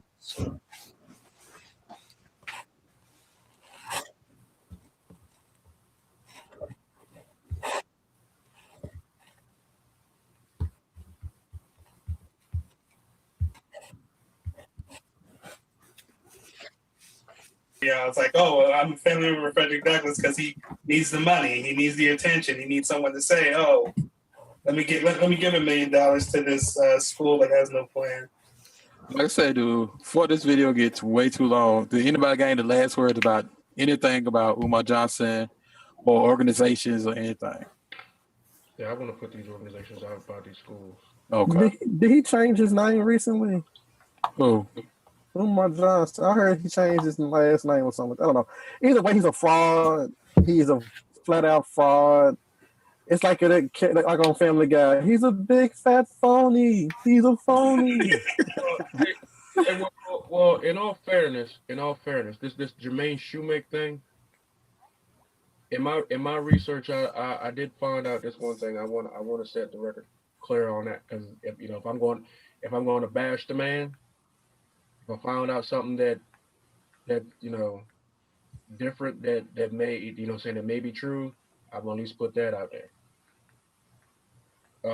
The Jermaine Shoemake thing, from my understanding, that is what he was born as. His father converted. From my understanding, his father converted to Islam and changed his name around the age of 5 to Umar. Then he changed his name and his siblings' names. So he was born Jermaine Shoemake or whatever, but his father changed his name after a conversion to Islam. So that has not been his name since he was 5 years old. That's my understanding. So, in all fairness, it clear, gotta be fair. Mm-hmm. In all fairness, he didn't change his name. It's like, in all fairness, He did change his name. He changed his name to damn had that Umtumbe shit or whatever. All that shit now.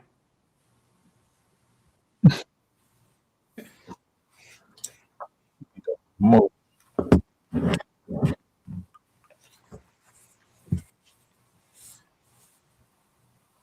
Happened to that where I put it on the screen. That's just. Yeah, I mean Umar. More of the story is he's a fraud. People have been knowing for decades, and he's still getting over.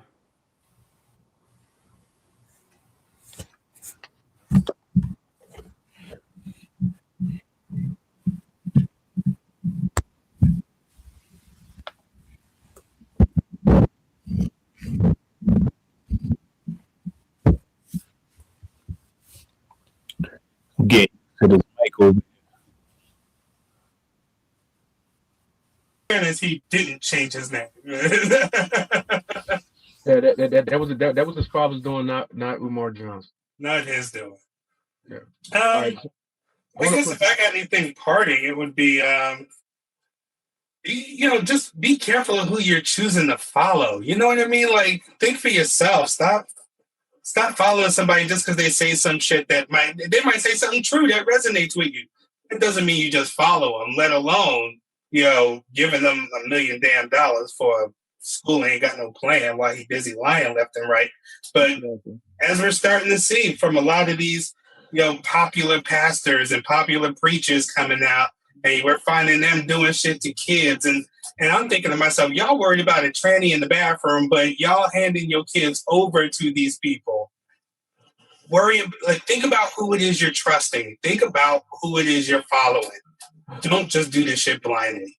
Exactly. Let me see here, the African Resistance blog spot. That's a good website to go to. Sent to me by a friend of mine. The Darby School of Trenton, New Jersey, is a African-centered school. It's in existence. Freedom Home Academy International. There's also a school that's currently in existence. I don't even know I can't even pronounce that. The UHURU Academy of Fort Worth, Texas, is a African-centered school that needs money to stay open, doing good work down there. And these are schools that are that are actually already in existence. Mm-hmm. And people, and this guy's collected, pretty much like $500,000. And these people are asking for donations are only $500. And this guy's collected $500,000, and you don't even know where your money's at all. And if you ask him where your money at, he tell you to kick rocks. These people, these schools, you send them money, they at least give you a certificate or something. They'll give you receipts. Acknowledge you and acknowledge Right. yeah. Give you a certificate or something. Acknowledge you, put you all on the internet, whatever. Thank you for your donation or whatever. And it will tell you which child that you just helped to get to school. And the reality is, they ain't even got to do all of that because we know that they exist. We know that they're already dealing with kids. It's not even a matter of, oh, it's a school that might happen. I don't give a shit if they thank me or not. We already know that they're there. Right.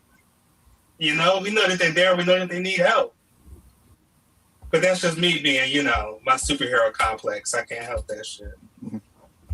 Yeah, like you said, it's always your own kind. Like, if you talk about black on black crime, but you don't talk about white on white crime, Hispanic on Hispanic crime, Asian on Asian, crime is by close proximity, like he said. Crime of opportunity. Nobody's gonna drive across town to pick and choose somebody. Then you're gonna do it right where you're at or close by. Not like nobody travels. You're not even gonna have problems with somebody that's on the other side of town. You don't have problems with the people that you interacting with. That's true. I feel like that happens, but there is occasions where people are going to travel into the next neighborhood and start something. At least if the neighborhood that they're from is more close knit, then they're going to try to do some dirt outside that neighborhood. More carnage, if you will. That's what cats that's looking maybe to steal or something like that. But for the most part, cats that's like violent crimes, they usually got their problems with the cats right there. Mm-hmm. As a whole, it's a small percentage that go off in a way to try that, Right. Not like you know what I'm saying? Like you don't really see it happen like that. You usually see it with like a small percentage. Mm-hmm. I agree. And every location is different. Every area is different, how their communities are structured, how tight or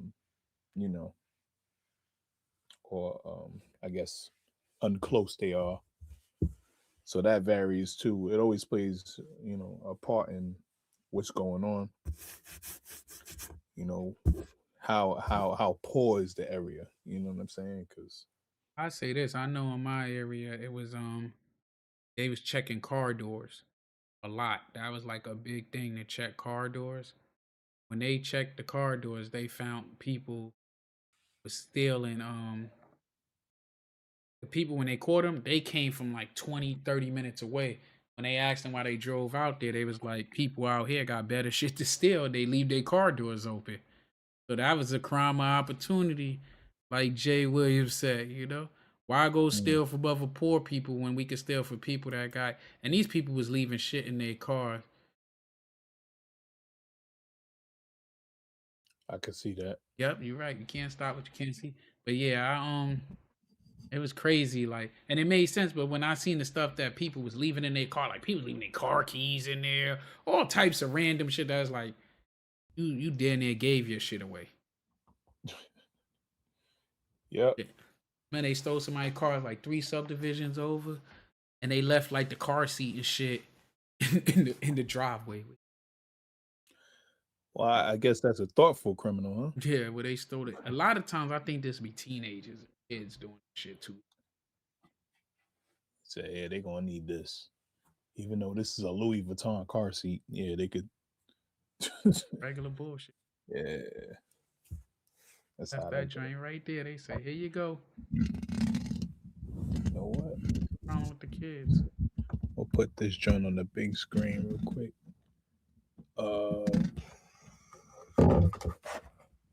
My HDMI hookup at.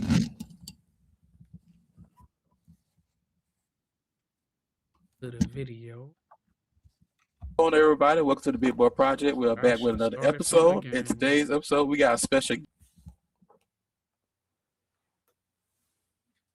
It doesn't mean you just follow them, let alone giving them $1 million for school ain't got no plan while he busy lying left and right. But as we're starting to see from a lot of these, popular pastors and popular preachers coming out, and we're finding them doing shit to kids. And I'm thinking to myself, y'all worried about a tranny in the bathroom, but y'all handing your kids over to these people. Think about who it is you're trusting. Think about who it is you're following. Don't just do this shit blindly. Exactly. With let me see here, the African Resistance blog spot. That's a good website to go to. Sent to me by a friend of mine. The Darby School of Trenton, New Jersey, is a African center doing good work down there. And these are schools that are all that are actually already in existence. Mm-hmm. And people, and this guy's collected, pretty much like $500,000. And these people are like asking for donations are only like 500. And this guy's collected like $500,000, and you don't even know where your money's at. At all. And if you ask him where your money at, he tell you to kick rocks. These people, you said these schools, you send them money, they at least give you a certificate or something. They'll give you receipts, acknowledge you, and acknowledge right. your, give you a certificate or something. Acknowledge you, put you all on the internet, whatever. Thank you for your donation or whatever. And it will tell you which child that you just helped to get to school. Like King Randall, man. King Randall is actually out there teaching these kids how to survive on a daily basis, not just teaching them regular arithmetics and English. Now he's taking them grocery shopping, teaching them how to read the grocery list, and that's like learning in real time. That's simple stuff Umar could have did with no money. Yeah, I respect that, because that's real life awareness that they putting you onto. Imagine if we had that coming up, how to, shop efficiently, how to like, I wish somebody told me about credit cards back then. Probably got to think about back then. Parents, credit cards, and all that stuff was them. They ain't understand none of that. Remember, it wasn't no cell phone apps, none of that stuff. Barely had beepers.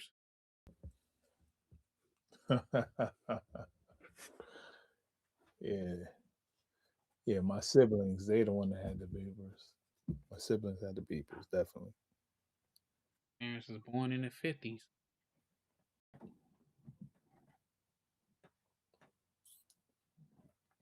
About that. What is it? And the reality is, they ain't even got to do all of that because we know that they exist. We know that they're already dealing with kids. It's not even a matter of it's a school that might happen. I don't give a shit if they thank me or not. We already know that they're there. Right. We know that they're there. We know that they need help. But that's just me being, my superhero complex. I can't help that shit. And there's one more thing here. I gotta find it. And this is from the Frederick Douglass Family Initiatives. My cousin Kenneth Morris. As a direct descendant of Frederick Douglass, I come in contact with many fans of the great abolitionist as I travel the world. Quite often, people will tell me I read the Douglass narrative and it made me believe that I could accomplish more than I ever dreamed possible. There are tens of thousands of people that I have inspired, that have been inspired by Douglass and his bicentennial approaches in 2018. Our organization, the Frederick Douglass Family Initiatives, wants to inspire and empower 1 million young people across the country by getting a copy of the narratives of the life of Frederick Douglass in their hands. We have created a project called the 1 Million Abolitionists. We will print 1 million special edited hard copies of the narrative and give them to young people in communities everywhere. In 2018, we will ask secondary school students to take action against social injustice in their own communities and around the world by doing service projects. FI has been addressing issues of human trafficking and modern day slavery through service learning, curricula, and prevention education initiatives in schools since 2007. Our partners on the project include the National Park Service, National Youth Leadership Council, the National Underground Railroad Freedom Center, and Yale University. I'm sure that you would be equally as thrilled as I am at the thought that together we might help inspire 1 million young people with Douglass's words. It makes me believe that together we can accomplish a fraction of what my great ancestor had. I would love to talk to you and whomever you deem to be appropriate person at your organization to tell you more about this project. And the rest is personal information, which I'm not going to air on Facebook. I'm sorry, YouTube. But we're not doing nothing.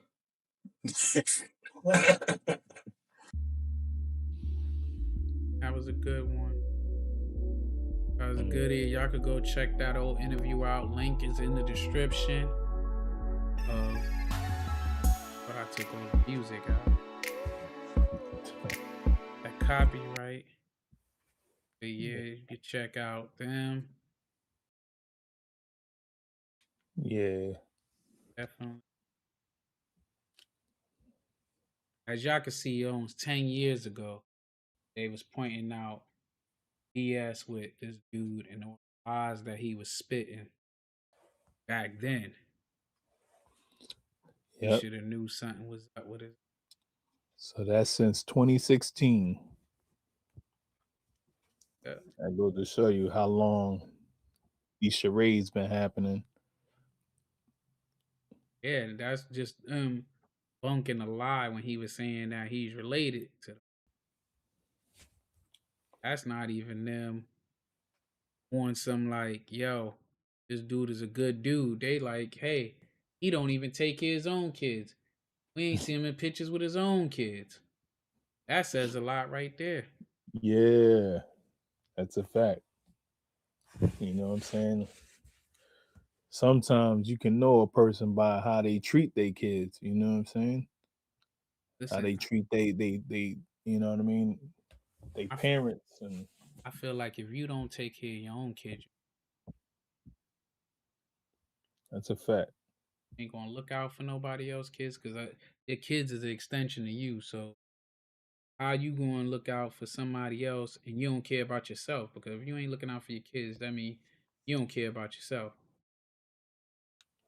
You don't even care about yourself. So how I expect you to care about my kid? I'd be a fool to think that you. He'll probably put somebody else in charge to care about your kid. I don't even think he gonna do that because he gotta pay them. He ain't trying to pay nobody. You know, everything he do is for free. He want it for the free. He needs some tutor donations. Like he needs people to donate their time. Don't get that man no ideas, no more ideas. Yeah. At least that can get something on the road. Maybe he'd have opened the damn school by now. Straight up. Maybe that'll be what we need him. The thing is, man, we need him to stop lying. And you know what I mean? Pulling the wool over people's eyes. And to stop lying and be like him, stop breathing. Can't help himself, bro. Like I think it's a chemical imbalance in him, man. That he can't help but to lie, bro. I tell you one thing, I'm happy he's not in politics because he'd be a dangerous man. But the crazy shit is, I feel like he's a politician. the stuff that he do, he's a politician. He's a preacher. He's a crooked ass Unlicensed preacher. politician.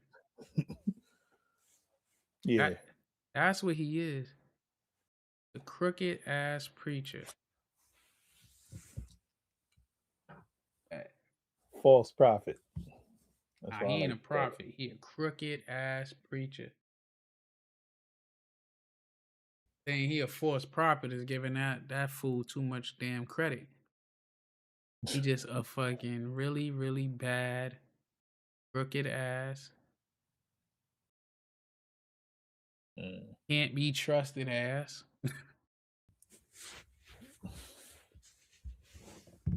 False prophet. Well, nah, I'm saying, see, you done trip me up on my word. Yeah, whatever he is definitely not what we need. Not at all. He's more like it's like a cancer on your pockets.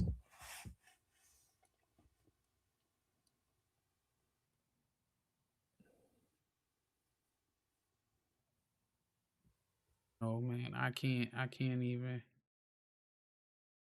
call it. No, one thing. I ain't donating him no money. I don't even know why they keep donating that fool some money. They keep donating to it, but then that's why I did like the chick that I remember I had her in another video. She said, y'all keep donating y'all money to this man. Y'all keep giving up your poom poom to him. He can't help himself but to, indulge. He don't have he don't have what it takes to be a stand-up person, to have some integrity, to be like, nah, I don't need, I ain't gonna do this, that, and the third. Just think, he got away with this so long. He knows, you know what I mean? It can go longer. Oh yeah. Yeah, that's his. I mean, I don't think he know how to survive without this shit. Of course not, because I don't think he know how to survive without it at this point. I mean, he gets his money from them interviews, right? So we know that he act like he don't get paid for. If you look at him, he said, "Who else with my track record for the last 20 years?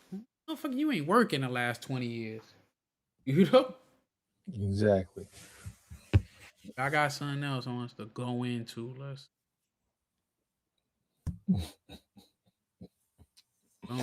It's the statement from the family talking about how he,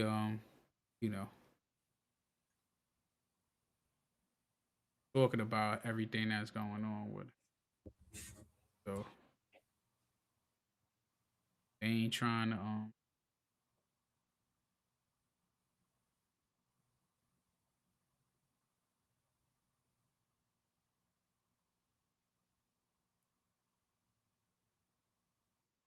I'm gonna let it play. Second. Declaration from elders of the Bailey family, disowning Umar Johnson, an unverified disgrace to the family name. Umar Johnson, you talk in circles and often contradict yourself. You hung up on a female caller in a live radio interview because she asked you about your financial transparency while raising money to purchase and open a school, which you have failed to do. The deadline for the school's purchase was August 21, 2014. 2 years past the deadline, you still did not open a school, but you are collecting money without telling people where the money is going. In a presentation, you complained to your supporters that they were trifling ass black people for not giving you more money, although you had already received $250,000 from them and have shown no accountability. You have made insults and threats to any and everyone who dares question your credentials and fundraising activity. I remember that. This tough guy persona is not how a scholar or someone who claims to have a doctorate of psychology would conduct himself. If people were questioning your credentials and you did in fact have these credentials, then you would have provided them to the public like you do with your promotions of speaking engagements.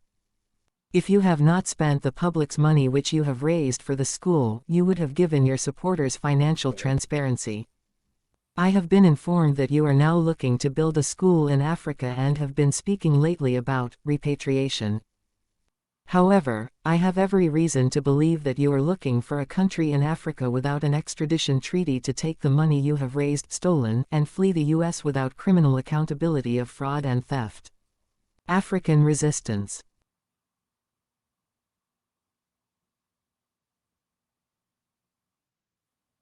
They saying, man.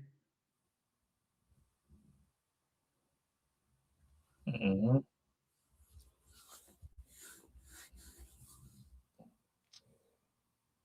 I Saying believe that it's a possibility he gonna get the hell out of Dodge.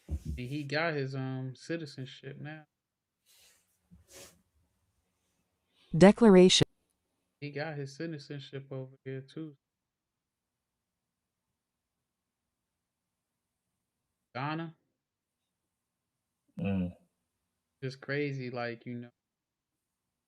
how he took their name, did it on them. This from June of 2016. If anybody want to know and look it up for themselves. But how he shitted on those people and did. He still to this day is almost 10 years. Straight insult to injury. Mm-hmm. Almost 10 years and still ain't produced shit. They was talking about when he was trying to get that the college, St. Paul's.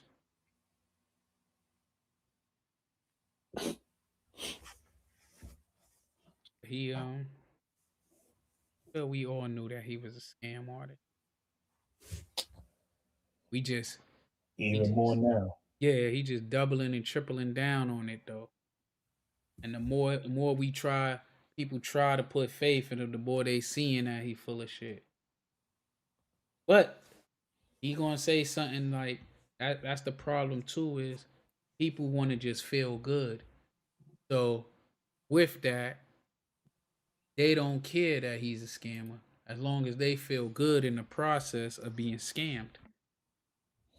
That's why he go after, in my opinion, people that's looking for hope. Same thing like them preachers. He go after the people that's looking for help, that want to see a light at the end of the tunnel, that really want to do for the people, and then he take advantage of that. Yeah, because the number one thing you could sell in this world is hope. Yeah. I mean, granted, inspiration is definitely needed, but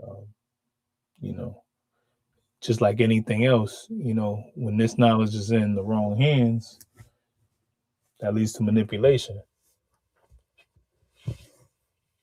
I was looking at some other shit. Was a fake pastor out there calling himself apostle and all that shit, and he got accused of child crimes.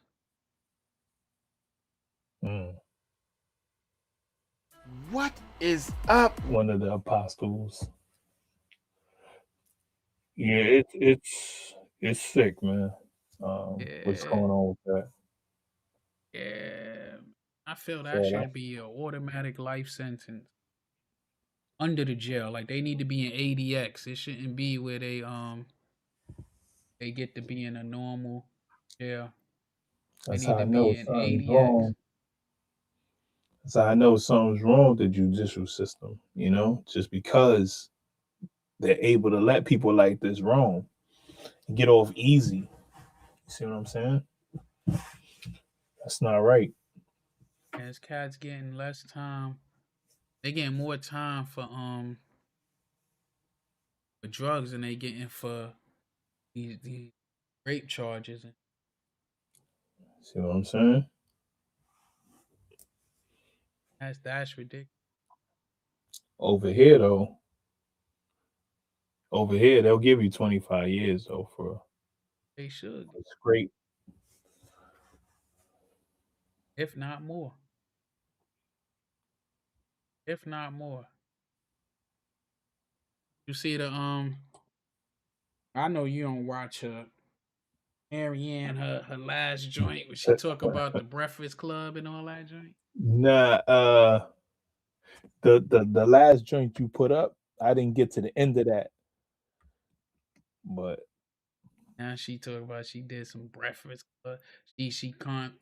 We could look at it real quick. yes, She my favorite crash out. Oh, but I look at all her other joints that she put out.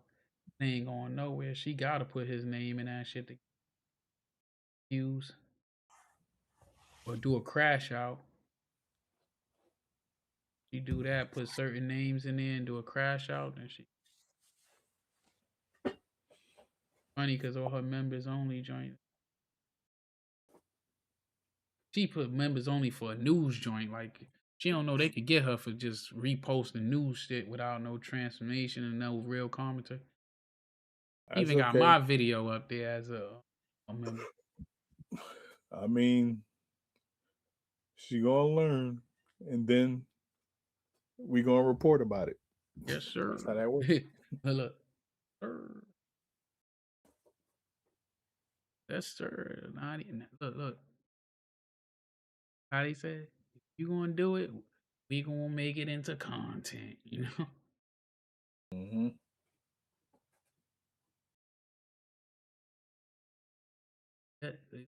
Content, and that's what you want. That's what you like. That's what we do. That's right. Go ahead and be. Crazy thing Go is, ahead and be stupid. I think she can be redeemed. I just think she ain't letting herself be redeemed. She keep just doubling and tripling down on these goddamn lies instead of just letting it be known. All right, y'all got me. Give a real apology and move on and stop burning more bridges in the process.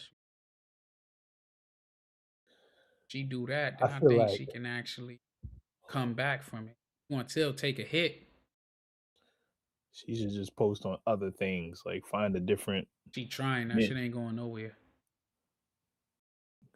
It But seems still, like she need to do it, but she need to do it better. If she did it better, it can go somewhere. You know? And she got to get better people with her. Okay. Yeah. Like more, like somebody got to have some type of charisma or something. She ain't got nobody with no charisma. Let's hear the newest lies she put.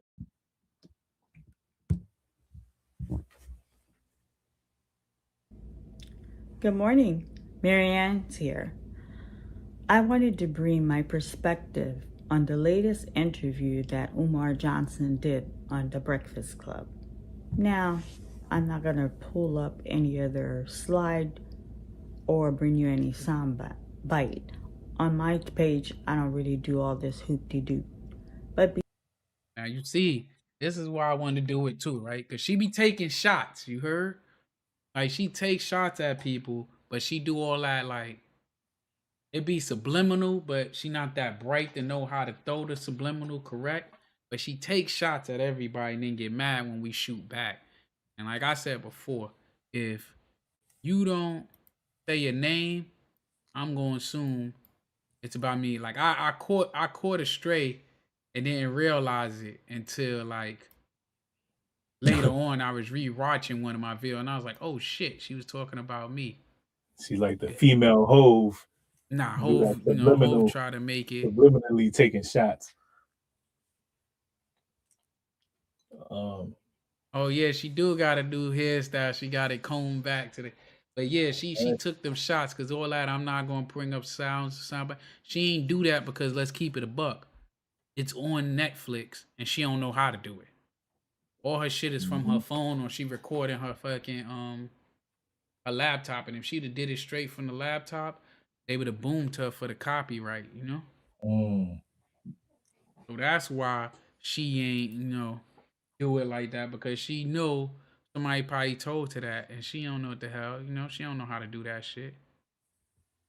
Heard that.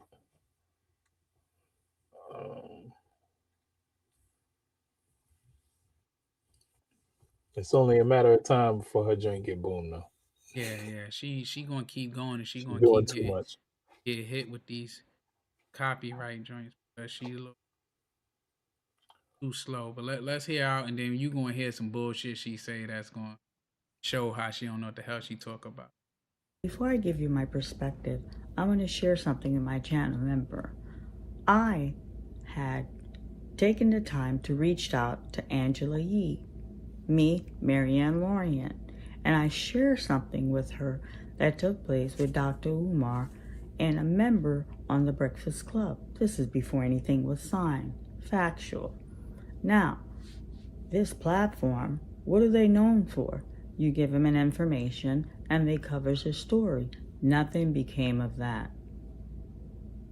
So be it. So now, getting to my perspective, Umar Johnson stood in front of us, in front of those schools that he purchased with donors' money, a gift to Black women, February 14th, that all renovation was completed. FDMG's coming. He sits on this platform and now he's pushing a date for 2027. How do we get there?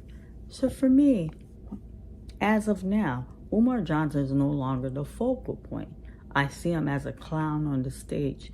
The question I want to ask you all, when we look at the Breakfast Club, who is the corporate power behind the Breakfast Club, and what agenda are they really pushing?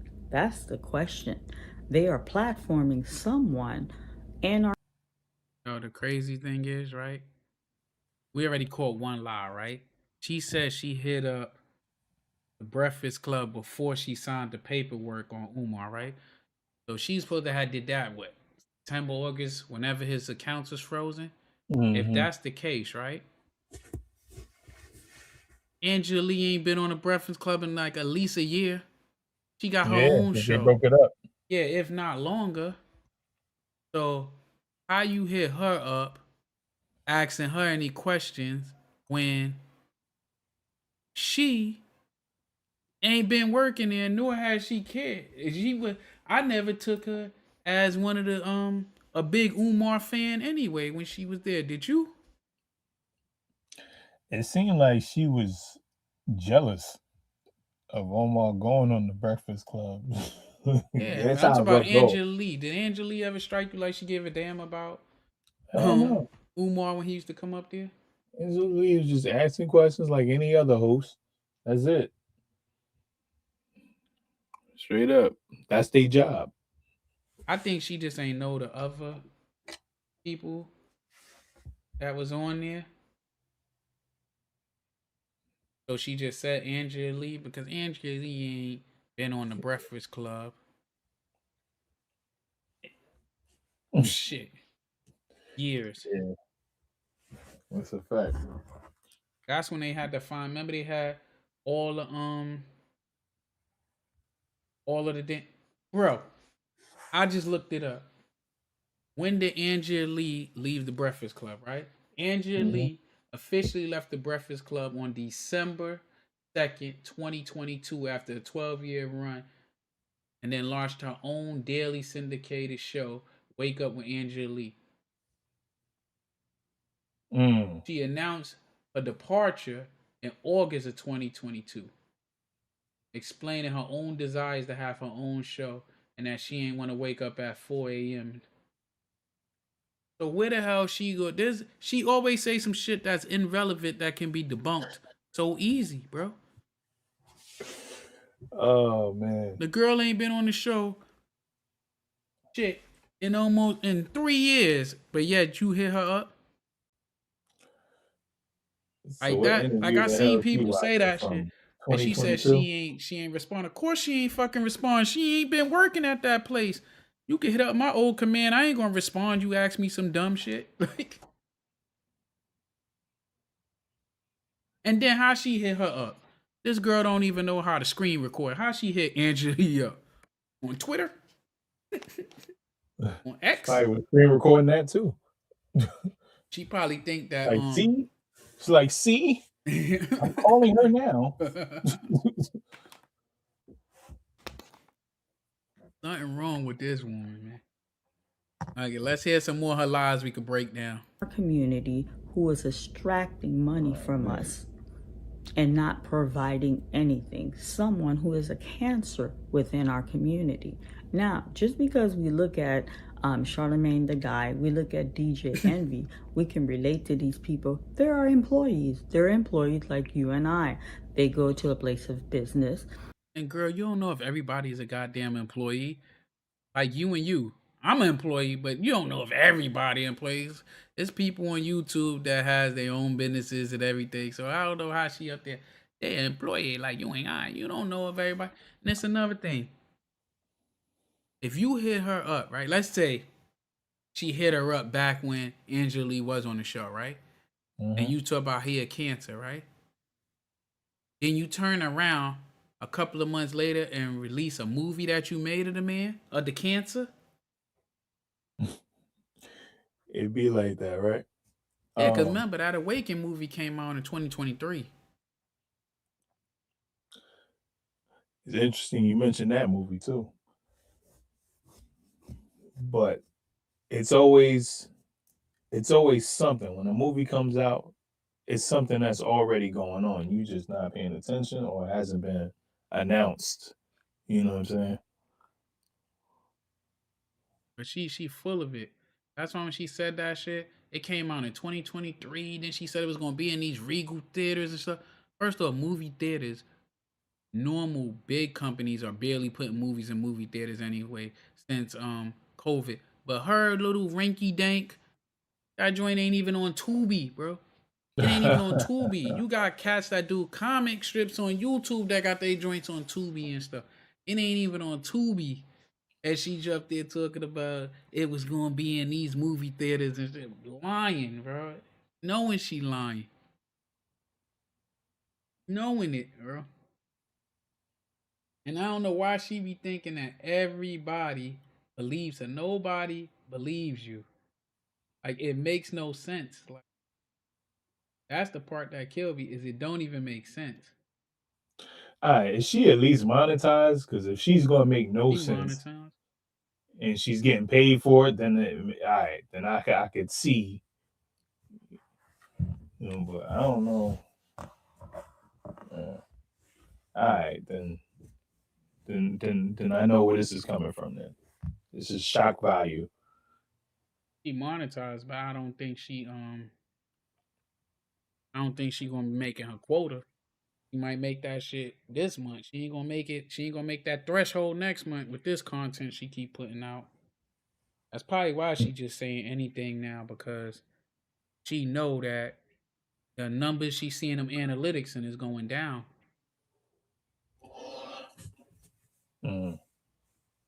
She's sitting there crazy, bro. I mean, I'll be more thrilled watching her go to like a food drive and, you know. Yeah, she always talk that activist shit. I'm an activist, boot on ground. You ain't do a video yet where you out with your boot on the ground.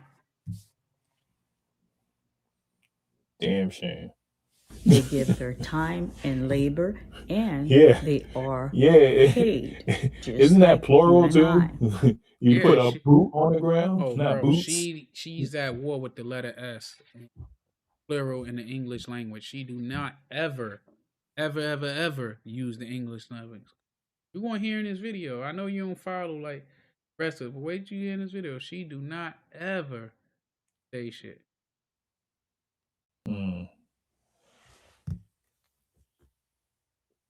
All right, she gonna hear, she gonna fuck it up.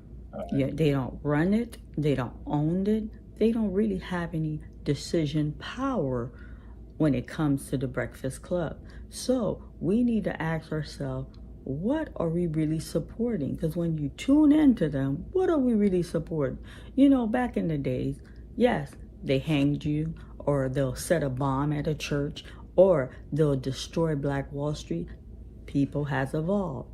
They will come and destroy you and put people in front of you that look like you, and you don't even understand what's happening. What is really going on? I just had an interview. It took me nearly 5 months to get a penciled in to sit down with the deputy chief of Wilmington. I asked the man, I kept the interview very clear and very basic. If renovation is complete, what time frame does one look at to get an occupancy certificate? The man told you, please go back and look at the interview. 30 days. It is a people-driven effort when you get to that stage. How do we go from February 14 and he's pushing us to I'm fucking lost, bro. 'Cause she went from Angela Lee to the powers that be to Black Wall Street. Like, I'm lost. Like, what the? Yeah, she Is she all gonna over the land that place. shit? Now she want to know when he get a occupancy certificate. I'm like, all right. Yeah, I mean, I've been to So tour, but she did that whack ass interview with that funny ass dude, and now she bad. Like, girl, you did your whack ass interview with him. It made like 0 sense. He told us shit that we could have fucking looked up on our own. yeah, But I'm lost you right would have now. had She to went to look it Black up. Wall Street and lynching to the powers that be. The Breakfast Club is owned by iHeartRadio. Of course, we know that they don't make certain decisions. Do they have a say so? Of course, they're gonna have a say so. They biggest, syndicate Yeah, joint. bringing ratings, So yeah, you're they going gonna to have have a some kind of say say so so. in it. But do they own the company? No, we know I that. don't know. Like you think you spitting facts? This ain't the '60s. This ain't the '80s. We know this. That's old news, girl. I'm just confused on where she taking it. I mean, you know she gonna take it there because she keep boot on ground. You know what I'm saying? Let's hear her We with the about to find bullshit. out right now.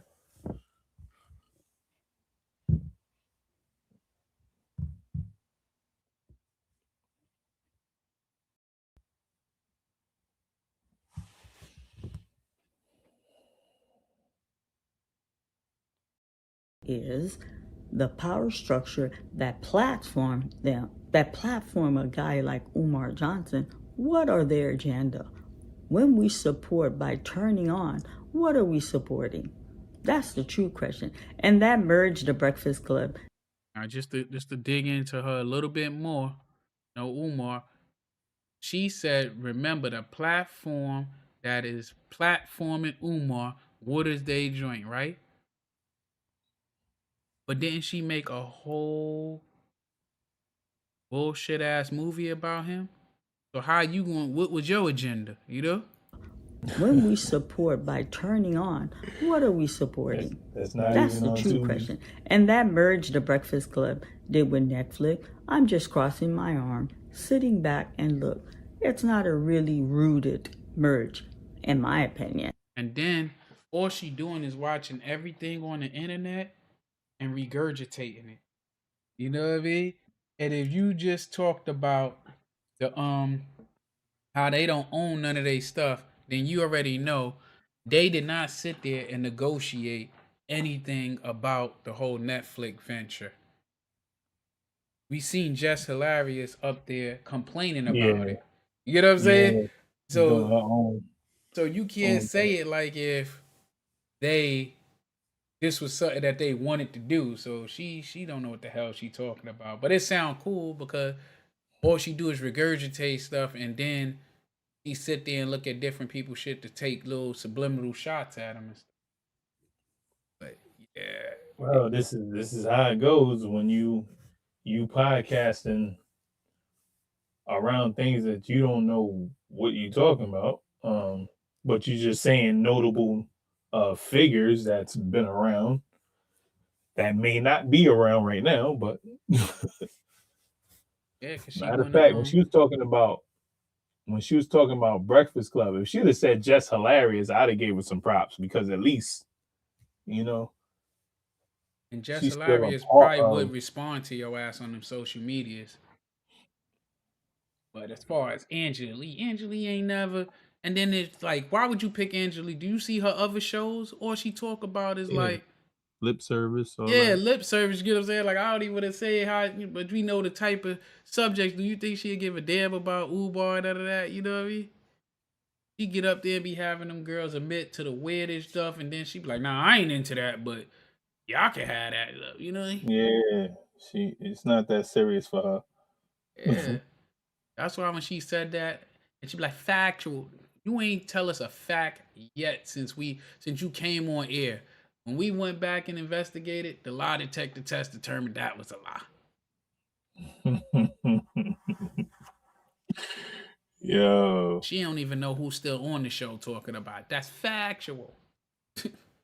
Like, come on. factual, powerful. It's Oh, always an L at the end of her words. yeah, just like Umar say the same shit. Powerful. They gave a rotten smoothie. Powerful. You know, say, would you buy a smoothie that somebody gonna mail to you from like Delaware up to where you? Do that shit even make sense? Yo, A smoothie, that's does it make crazy. sense? Oh, you gonna send me the ingredients and I do it myself? But Yo. that shit don't even make sense, man. My boy said a rotten smoothie. Yeah. That shit is powerfully rotten.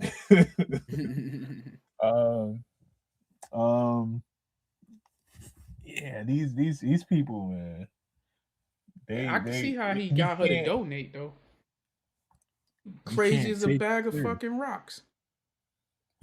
You can't take them serious. You have to crack jokes, bro. Exactly. Like she Like, up there talking about powerful, such powerful, but then she up there talking about any platform that a platform Umar Johnson. You was that platform. You made a whole bullshit movie on him. Like, we don't want to hear that. Out of here. it is what I think. If she would have been the one there instead of him, her the way she talking would be totally different. Just What was she gonna because talk he about? happened to be there, then she want to say something. He done lied so much. I don't even know what her beef with Umar. He claimed he was such a pain in the ass on the set. But other than that, I don't know what the hell it is. Because she wasn't complaining about that school not getting done till recently. And if he was such a bad dude and he really paid you this money, all should be, it should be, everything should be washed up. He paid you your money back. He paid for your therapy. You should be good. You shouldn't talk about him or nothing because he followed through. You the only person he ever paid, but you followed through like it ain't making sense. Yeah, what made you special? Yeah. He owe a motherfucker $3,000 ain't pay him back.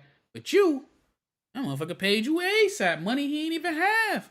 And then went and deposited in every bank in America before it got to you. Like, I'd believe somebody else, but I can't believe MAL. let's finish hearing her lie. Let's see how far this marriage lasts between Netflix and the Breakfast Club. Now, where I come from, we don't do a lot of talking. We're doers, action. I've reached out to three key individuals to bring this Umar dilemma to their attention. Now, there's no need to drop names. People are busy. And when you make a request, it takes time for them to look into it, to do their research, to do review, and to get back. So I'm going to give them time. I'm going to be patient, but I'm persistent. There will be follow-up. Now, these three individuals, like I said, I'm not dropping names. When something goes down in our nation, those are the face that we see that are supporting Black people, that are championing for Black people. We have a problem. Umar Johnson has become a problem within our community. So let's see how they handle this. Again, like I said, this man got on the Breakfast Club.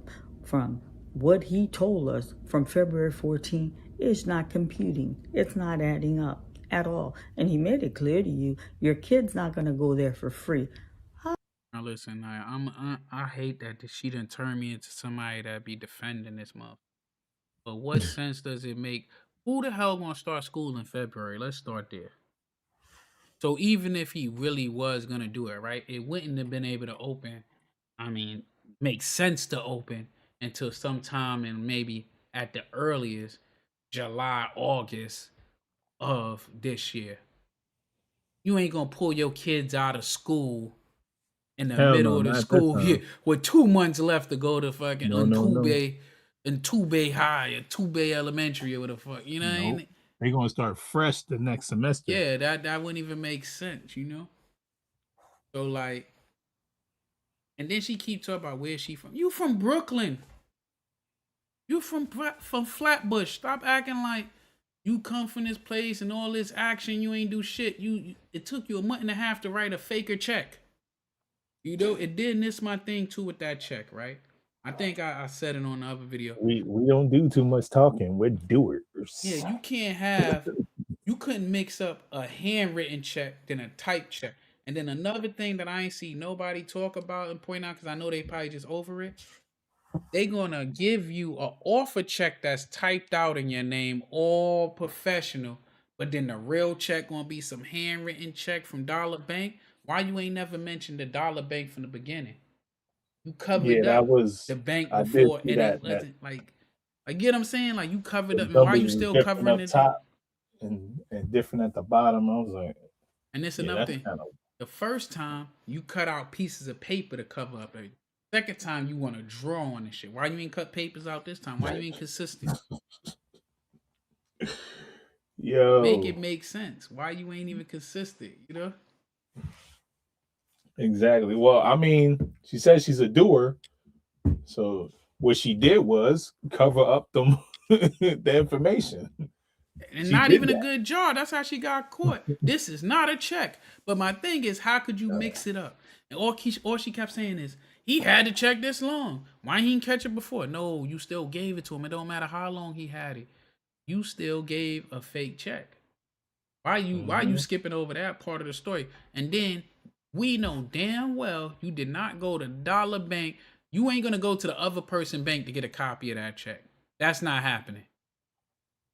You should have went to Chase, not Chase Manhattan, Chase, JP Morgan, and got a copy of it.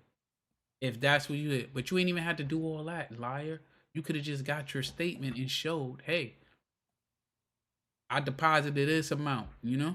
And the next time you was going to lie, right? You could have lied and said an amount that you already had. I agree with that. Because you made I up agree this with story on your own, because who the hell, like it's so many lies and debunks with her that's so simple. Who the hell goes to court, right? I'm going to sue you for defamation or whatever the hell, you know. I forgot the reason why she said he was suing her, but okay. He's suing you, right? And then y'all go to court and he be like, nah, I don't want to sue her no more. I just want to pay her. And then y'all step outside of the court for some reason for him to pay you. That don't even make sense. Yeah, that don't sound no. That shit sound crazy. Fugazi as hell. Yeah, that's like, oh, he walks in the courtroom, look at you, and be like, "Damn, you need the money more than me." That sound like a person with child support that got multiple kids, all this money. Yeah, did she And all go of up a there sudden and he happens to debunk? pay one person. She debunks her own theory. She be like, "Yeah, they was like, they want to know where he got this money at because he barely." No, they didn't. They didn't ask you that shit. And then why would they ask you all of a sudden now, 5 months after the internet put you on blast? Now all of a sudden the authorities is all linked in and you're the key fucking witness? Get out of here. Hey, you can't make this shit up, bro. You cannot make it up. That's why I was not saying from the gate. Remember, I told you when she told that story in the beginning, I was like, oh, that sounds like some bullshit. Remember, even the joint they were saying that he was into the, you know, into the unnatural, and they say he was messing with the dude's money. Remember, I told you, I was like, yeah, I think he a piece of shit, but I don't think he did that shit. Yeah. And That's just keeping it a stack. He was like, you know what? Even though I don't like some of the things he be doing, I'm gonna keep it real. I don't think. Yeah, I don't think that. Like, I just ain't. Now, do I believe that he gonna mess with a snow bunny if he think nobody will find out? Absolutely. Yeah. Absolutely. I believe that shit. But do I think that he messing with dude? I really don't think. I don't believe none of them stories about that. I believe that was some scorn shit, you know. That's why I ain't never get into that. I felt like I'm never really gonna take shit too serious when you break up with a female, don't want to deal with a female, what they say about you. Yeah, those emotions are very dangerous.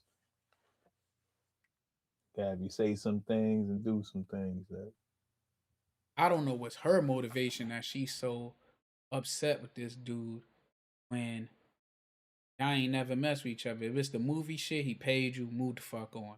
If it's the donation shit, you claim you got your money back from that, move the fuck on, you know? I think she got a little taste of that YouTube money and it was better than that fucking B-roll movie she made. And now she like, God damn, I gotta make up this stupid dating show nobody cares about. Nobody wants to hear about a dating show from two single women, two single older women. Nobody want to hear, and y'all just sitting there. You go on a date. Maybe we want to pay attention more. We see you on a date with somebody, but just and I ain't watched that shit. I ain't even gonna hold you. And then the other shit when they reading from please read it from Chat GPT about debunking, but you could see it off his glasses. Oh man, you already know how I feel about those baby hairs, Afro Punk. Them baby hairs is disrespectful. Them shits is like eyelashes, like long ass eyelashes on her forehead. And she just keep going on with that shit, man. Oh shit. First off, at a certain age, I don't even think you should be having them baby hairs. And if they this thick, let it go. That ain't baby hairs no more. Those are bangs. Yeah. Eventually you could just put it back in the ponytail. Like just comb it back. But I mean, Maryanne, this the best I seen her head look in ever. Ever. She be having that rat nest up there. How do you think someone below poverty level is going to be able, that's his base, going to be able to afford she's exposing some people. $600 per child? Make sure she come on with the A game. And it's another thing too, where she talking about how can somebody below poverty level afford to send 600. You're right. So the way it is because it ain't just kids. You're gonna have to have a mixture for that to work, like how they do it in the cities. Like when I went to private school, it was a mixture, and then it was discounts for people who went to the church. Right. It was this and that. Then it was sponsors and donors that would sponsor a kid. You know, like when my mom's lost her job and she was gonna take me out. The school was like, nah, we gonna take care of it until you get a job. And they got a sponsor that paid for the rest of the school. If you got your grades up, they're gonna, especially if it's a community-based school, like St. Augustine was a community-based school, like, and like they said, grandmother went there, my great grandmother went there. How they look like putting out their great grandkid and they grandkid out. All the tithing that they done did over the years. So Umar could do if he really was about the business. It would be people out. He got all these fucking scholars from across the land. They could sponsor the kids that can't afford it. You know? That makes perfect sense. It's better options for schools around that neighborhood. So I don't see too many people bringing their kids into that from right in that neighborhood. So I just want to know. So when is this donation money going to go to a power wash? Nah, they need real like mold treatment. They need to go in there and rip shit out. You need a power wash too, but they got to go in there and rip that shit out. They're going to have to remove, at least on that high school, they're going to have to remove walls and all that shit. The foundation is all cracked up and shit. They got to like resurface it. They got, like, he really got a lot more work to do. He probably could get it up to opening, but then he's still going to have to do projects. Like, even regular schools, they do projects over the summer and shit and renovate shit over them vacations. Yeah. Baby hair bandit, that's a good one. Hear that while I go. He made it clear it's not going to be free for your child to go to school there. And then there's another thing that doesn't sit well with me: the school not being accredited. Like, that makes no sense. But he told you the accreditation that he has, that should be good enough for you to accept and send your child to a school that's not going to be credited. It makes absolutely no sense. So when that child done, and then they can't transfer anything coming from a non-credited school, what future does your child have? Is that okay? What is the agenda of those who platform him, of those who push him? Now, the Black Breakfast Club have encouraged our community to give this man money. The Black Breakfast Club have platformed this man. All of those who are participants need to be held accountable as well. Period. Point blank. No if or buts about the situation. And to the conscious community, I'm not a leader in the community. I don't own the community. I don't control what these people do in the community. But I think it's time, those who are in leadership position in the conscious community, it's time for a table round, people to sit together, and a collective decision need to be made where he won't be platformed anywhere in the community, where he'll be cut off, because I really believe the community has given him coverage, has given him as a form of buffer. And you know what? The community is as guilty as well. I, as an activist, I, as a concerned citizen, I'm going to tell you, please refrain from giving this man a penny, because this is ridiculous. This makes absolutely no sense. He came in front of us. He told us February 14th, all renovation is complete. FDMG is coming. Now he goes on a big platform and he's talking about 2027. What does that mean? Does that make sense to any of us? Listen, we don't need to have all the credential Umar Johnson have. We don't need PhD. We don't need a master. We don't need a bachelor. You don't need an associate. You don't even need a high school diploma to figure this is baloney, family. Absolutely, completely baloney. What is really going on here? That's the question. And again, like I said, when I share with Angela Yee what I... Oh man, she back on Angela Lee. What I miss?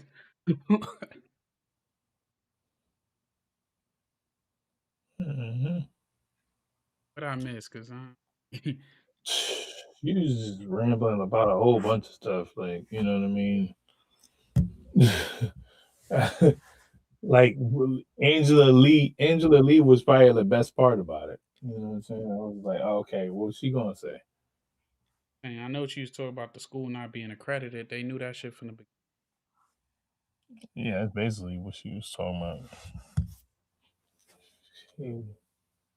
And she talking about all that shit about, like, she did this, she did that. Like, the hell, what up, Rem Run? How you doing, kid? But she bugging, bro. Like, you need to take some of that 68,000 and fix them fucking lower teeth, man. God damn, that shit like a little American bully.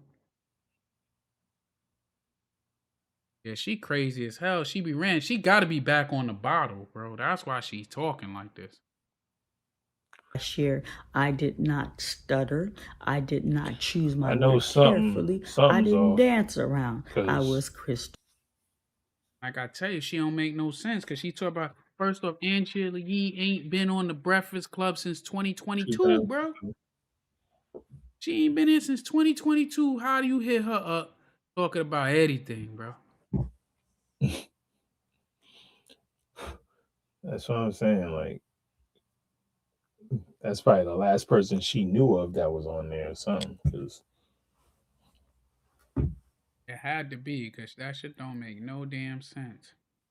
I told you it'd have made sense if she at least said Jess Hilarious, because that's a more modern person that's on there. He probably ain't got Netflix. That's why he's saying that shit. So she just goes over the clips that she seen from YouTube, and then it's two different girls on there, so it's confusing her. Even though neither one of them look like Angela Yee. That makes sense. That definitely makes sense. But she got to leave the bottle alone before she start making these videos. And then she talk about like, what could you, if you ain't been around this man, what could you really say about this man? To keep it a buck, he know just as much as him as me. Shit, They I have know to be more. held I've been to accountable. FD&G. She never even been there. As she say, they got to be held accountable. Period. But she don't got to be held accountable. That's the crazy part. No if or buts. And what I share with that woman, that's on recording, and that's a fact. Like I said, at the time when I took the liberty to reaching out, this is before anything was signed. So the question is now, all of those who support him and give him a platform need to be held accountable as well. Please be mindful who we support. Just because they put someone that looks like you, just because they bring... And see, and that's why we got our boot on neck for her, because how you up there talking about everybody that support him and these platforms that platform, you was the one who was platforming him. You was actually the one that was platforming him. You was supporting him after she left the Breakfast Club. So cut it out. And you, Mary Ann, you can't even handle the comment section on YouTube. You cut off your comment. How the hell you holding iHeartRadio or the Breakfast Club accountable for anything? You can't even hold yourself accountable. You scared to hear the comments. Yeah, you wouldn't survive. You gotta have thicker skin than that. Yeah, you scared to hear the comments. You've been taking all these shots. She took shots at the beginning of this video. She always saying little smart shit, but then don't want no problems with nobody.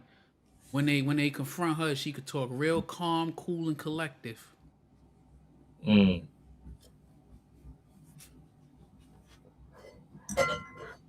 Let's finish the more of these lies she's telling. You someone that looks like you, that doesn't mean these people are agenda or in the best interest of your community. Umar Johnson is a problem in our community. Umar Johnson has become a cancer in our community. This man has taken a lot of money from our community and continues to solicitate money from our community. And then it's really, really making my mind think. There's a issue that came with some money regarding me. When I go to the authority, they're redirecting me to civil case. Oh, we're looking into this. We're doing our own thing. But this part, you have to go to civil court. Makes no sense. Makes no sense. We are at the bottom of the barrel. How's she trying to act like court procedures is systematic racism? So we at the bottom of the barrel because they tell us a civil case. If he zoed you out of some money, it is a civil case. It ain't a criminal case when you hand your money over to him. Man, you saying he handed your money over to him with the belief that he was going to perform a service and he didn't perform the service. Yeah, you got to take him and sue him for your money back. That's civil. It ain't got shit that she got like only black people they send to civil court. Like, the problem is you're not. Like she's not trying to go to court just because, I don't know, she's too good for civil court. Like, no, I don't get what she's going with that. She too slow to understand the difference between a civil case and a criminal case. She lied talking about they had the investigation open on this man and was saying this and that. And like I told Cover Cats, I was like, I'm not even trying to be funny. If it's an investigation on him, right? What is the crime that he did? You got to say they're charging him with embezzlement. They charging him with check fraud, wire fraud, mail fraud. Not no, he ain't want to sign some paperwork for your whack ass movie, or you donated money to him and then you claim you didn't countersue. You just went to court. He looked at you and said, you need the money more than me, and hand you over the money. That makes no damn sense. Like, she told a half-ass story that make no sense. Yeah, that makes him sound like a more noble man than he really is. And that's another thing. There you go. When the hell did you ever hear somebody have a lawsuit, right? Yeah. And in the middle of a class action lawsuit, I don't think she understands the class. Only supposed to be 40 people, right? But they never reached out to see if it's any other victims of that. Even when the Diddler went, they had a hotline and they had to cipher through all the stories because you already know how people is, black, white, and in between. If you think you could get a buck out of it, people will come make up stories. How come it's 40 people and not one of the 40, not counting her, came out to corroborate any of her story? And when have you heard of you voting on, you know what I mean? Like, oh, I'm going to vote to see. We don't want to do this. We voted against you. Why would you even go through the whole process of starting a lawsuit and then they able to vote you out? And then y'all never go to court. It's like, I don't think this is any real court proceeding. These motherfuckers talk That's about the wild slideshows part, bro. How you get voted out of some shit you started. that you paid for, and then you said you got voted 39-1. That means none of them wanted to do it from the beginning. That don't even make sense. Your stories make no goddamn sense. And then she said she paid the lawyer. Class action lawsuits, the lawyers get paid after the settlement. They take their percentage. Right. They ain't gonna give you no flat return. They want their percentages. Yeah, you gotta win for them to get their cut. Yeah, that's why when she said that, I'm like, that don't make sense.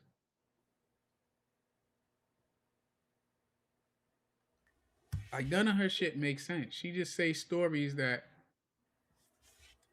I guess to her it makes sense, but to anybody with common sense, it don't make no damn sense. Yeah, it is bogus. And then she played the goddamn recording from the regular cop. She keeps saying he's a detective. He's a regular cop. And he said, yo, this is a civil case, you know? But you lied like he was investigating. Y'all sat for hours and shit. If they sat for hours, he sat for hours saying, man, it ain't nothing we could do. Yeah. You in the wrong place. you gotta take some of that fake money and get you a lawyer and file a civil case, meaning sue him for his money. Pay that processing fee. Pay that process server. This ain't federal. Oh man. So I guess we're gonna get some more videos about this coming from her. Yeah, they said it's her and her other 39 personalities. And it shows you when your community is not being protected, we need to come together collectively. He is a problem. And like I said, those 3 key people that I've reached out to, I'm going to give time. I am patient, but I could guarantee you, channel member, I will follow up. I'm a type of person, I'm persistent. Indeed, I am. Indeed, I am. And like I said, I didn't bring you no clip from the Breakfast Club. I didn't bring you no soundbite. I don't need to bring all of that to give you what I need to give you. But again, be mindful of who you support. Be mindful. She did. I said that too. I felt like it was like 2 weeks. I'm like, you're not even gonna get on the court docket that quick to be able to, like, from start to finish, 50 days. That's less than 2 months, almost 2 months. And they just start to finish that. Nah, none of that joint makes sense, man. None of it makes sense. And then she up there talking about, listen, Umar is a piece of shit. You know what I mean? We can admit that. But she acting like once Umar stopped doing what he doing, we done save hunger. We done have the cure to every disease known to man. Like he's the biggest problem in the community. No, he's a problem. But there's motherfuckers like you that donated and made movies and helped perpetuate the problem. Y'all fell out. Now all of a sudden he's so bad.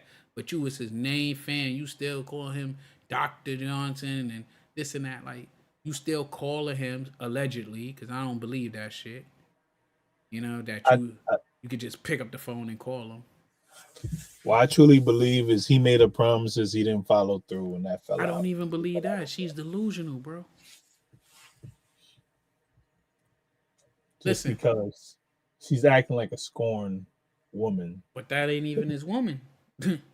Yeah. Never was his woman, so I don't see what, like, we all know that crazy chick that you ain't even gotta, like, you ain't never do nothing even with her and she fucking go. And that crazy dude that be fucking pop up outside your house and shit for the females to really.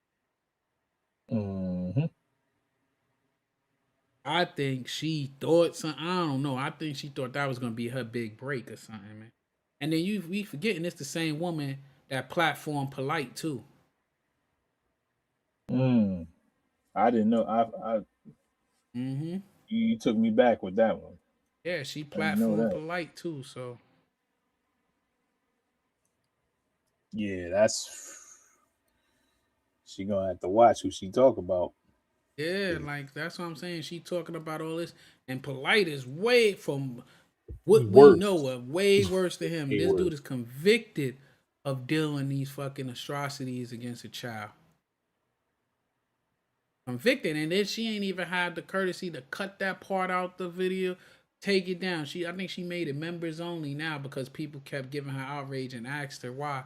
She was on the panel with us. We asked her why she put him in there, and she said he was dating one of her friends or some shit.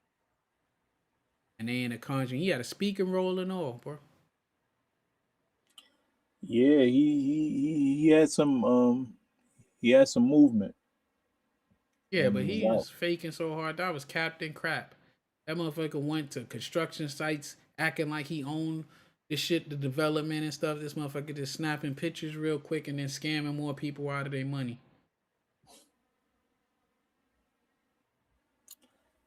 That's a problem in our community, man.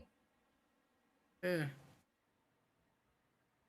The only person she was missing is Nature Boy. That motherfucker's worse than him too. Only difference is he owned it. I don't think he owned all his stuff, but he owned his most of that craziness he used to do. Yeah, But he's a dirty. Let's hear more of the delusion. To think on a deeper level, what is the agenda of pushing this man and protecting this man? He's no longer a focal point for me. He's a clown on the stage performing. Umar Johnson is a joke. That's exactly what he is. Please refrain from giving this man even a red cent. He does not deserve a penny from our community. And then when you get a chance, go back and listen to the interview I did with the deputy. The man broke down to you in layman's terms, the procedure of obtaining an occupancy certificate. He broke down the time frame when renovations completed, how quickly to get the certificate to move forward. Everything he broke down to you, this man, Umar Johnson, has not put in place. He's playing in our face. What is the true agenda behind all of this? That's the true question. Mary Ann Lorient, thank you. And that is my perspective on this latest interview that he did on the Breakfast Club. Yeah, talking. I think she's funny, man. She's went all around the world to say why did they put him on the Breakfast Club. that's what she rubs off is jealous. She like, damn, they should have put me on there. That's how she rub off. Yeah, the crazy John, I forgot, and I ain't seen no videos for him lately. I was watching. I think I was just flipping through before all this blew up, maybe like a day or two before it blew up, and it was Blacklight TV, and a sister came on there, and she the one who said it. That was the first one she said, "Yo, Maryanne is scamming everybody. The way it goes is they be on Umar Johnson. He gets them, and then when they leave, they get everybody to follow behind them, and then they start scamming people back. They damn self. They run their own plays, and that's what we seen with her. What she did was run her own play. After that, ran her own play, and now she got caught out there. But old girl was like, "I got the proof." She started saying a bunch of stuff, and I mean, shit, looked like she's telling the truth. But she Hey, damn sure. her talking about the Breakfast Club. I'm like, he's done more interviews than that. Yeah. Why we just focusing on the Breakfast Club? But you know what it is though? She trying to do the name recognition. Oh, she's doing them algorithm tricks. Get what I'm saying? Okay. Because if she say Breakfast Club and then you can't even see the Breakfast Club interview unless you got Netflix because they can't put it on YouTube, right? Then people are going to click in like, oh, Breakfast Club, da da da, Umar John. Because you see her shit don't say her name on it, it just say Umar Johnson Breakfast Club interview feedback. So then anybody type in Breakfast Club Umar Johnson is going to pop that, you know? But she failed to realize is with her cutting off the comments, you know. I think she watched. Excuse me. I think she watched all our shit. Her cutting off the comments, she missing engagement. If she would have left the comments in there, it would have pushed it out more because people would have been in. Just people frying her would have pushed her. Yeah, so her videos ain't going nowhere, basically. Yeah, it ain't going nowhere because of her. She don't even realize that. That's what I'm saying. She don't know how the system works, and she damn sure ain't take time out to read the YouTube guidelines. She'd have took time out and read the YouTube guidelines. She'd have knew all this shit. Well said. Yeah, I don't know why the hell she ain't take polite. I'd have took that shit out. I wouldn't give a damn about any of that shit. I don't see how you could put him being a part of the community over that little 14-year-old girl and what happened to her. You know what I mean?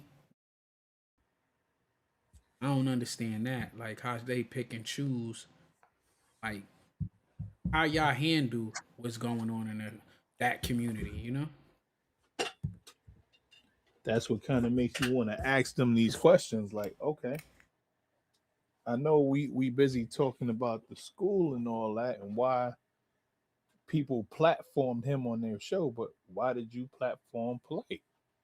Why did you know what I'm saying? Like, okay, why did you make a movie about Omar? Yeah. Why, you know, I want to reverse ask her these questions just to see what's her response is going to be. Saying Even somebody though need to interview her, but when we had her on the panel, she's gonna go all around the world. She's not gonna answer the question. She's gonna talk about all this other stuff, and then she's gonna be like, I don't want to talk about that no more. yeah, she belong in politics. She would blend right in with them. Be asking the question, I plead the fifth. It's better off said. That's why we stopped even asking her question, because we like, yo, she ain't gonna answer the question anyway. That would be like one of the next people to run for like Senate or something.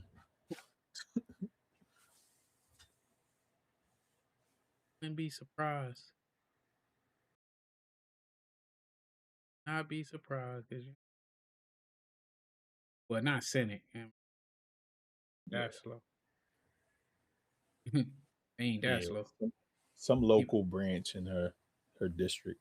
I mean, she be saying, but remember, I don't even know if she could get it where she live at because they had the order protection against her. Cause of I think as one of the members of Congress that from my area. You ain't never see that shit? Nah, I ain't Yeah, never heard of it. we did the video on that. But her name is out there though. As soon as you type in Maryanne, it's gonna be linked to a couple of people. So I see that's how she's getting her buzz going, but her engagement, no go.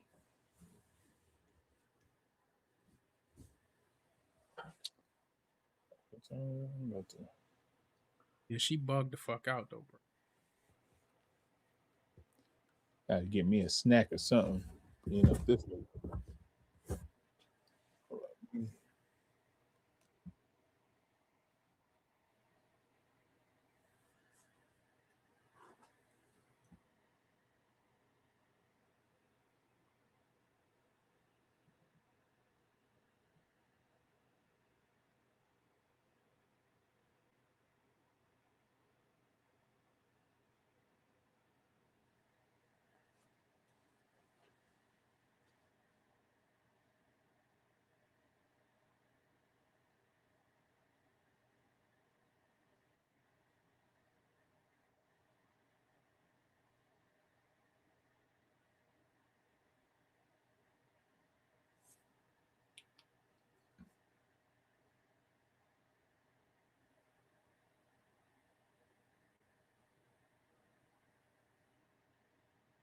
Can you hear it? Nah, I can't. That's why I was checking to see if it was mine. Yeah, I was thinking the same thing. I'm like, hold on, I don't see it moving on. I'm gonna start it over. Veteran.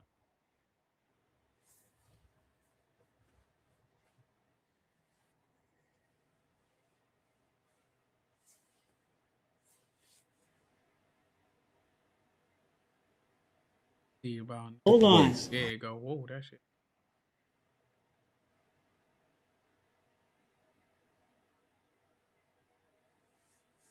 I started from the beginning so you can see how crazy her ass really is. We're going to unseat you. You're evil. For you, as a black woman, to write that letter, at what point did you have empathy for her? At what point did you think about her? At what point? At what? Don't push me. Don't push me. You break my phone, it won't be cute. Okay, you don't know who I am, too. All of y'all putting her on a high pedestal. You're a murderer. Aisha Frazier, blood is on your hand. You understand? Okay, you are a murderer. Okay, you said a murderer. You said what you had to say. You a murderer. You said what you had to say. You disturbing the whole thing. No, I'm not. I'm here. I'm outside. All right. Y'all have a blessed day. Thanks. All right. Y'all have a blessed day. I'm Detective Daniels from Mississippi. Okay, you can be there. She killed my friend. She may not have been there physically. She killed her. Murderer. Wait, this is not Hold the on. place. This I is know not it's not, the but that's place. why the judge invited me. I didn't just I just got here. Just listen. This is not the place. She's a murderer. They were trying to separate us, and I kept saying to them, just don't say anything to her. They were trying to take me out of the door because they knew I was leaving. She's yelling at the guy. She says, don't touch me, don't push me, something to that effect. He says, now I didn't hit you. He wasn't even near her. She is just fabricating this entire story. Who hit me, Congresswoman? It is a total fabrication. If I had hit her, she would have been hurt. I did not hit her. Who hit me then? Was it an imaginary person? It was the three of us, Congresswoman. It was the We three were of us. never in a conversation. She has a right too. The same Constitution that protects you protects her as well. She has a right to attend an affair and not have you take a camera and put it in her face if she doesn't want it there. If you want to criticize her, criticize her. But what you did was more than criticizing. You followed her, you pursued her, you went from a safe place to a dangerous place. You keep yelling, well, what if she had hit me? If I had hit you back, if I had hit you, she has the right not to have that happen. That's when they got to order protection against her. That was her standing there? Nah, that wasn't her. I They thought got not. to order protection. That was the congresswoman. They got the order protection on her because she attacked her. Because she was mad saying her friend. So the part that killed me is she's mad because her friend, right? Which, I mean, she could, have all rights to feel because she's mad at her because she wrote a letter for the killer. You know what I mean? Like, I think he was a judge too. So he wrote a letter saying in his behalf, you know how they write like the impact statements to show their character and stuff. So she went there screaming all that, right? Why the hell she don't feel the same way about how people feel about her father? Go on. You know what I'm saying? All she did was write a letter and she could accuse her of being a murderer. Her father had illegal rooming houses, or the apartments were set up in with all these people living in there, and they ain't had bad wiring. Let's say everything, it wasn't set up to have more people than what it had. But it also did have illegal wiring, It was overloaded because you had too many people in there. So how could you look at your father as a great man, but her writing a letter makes her an evil person?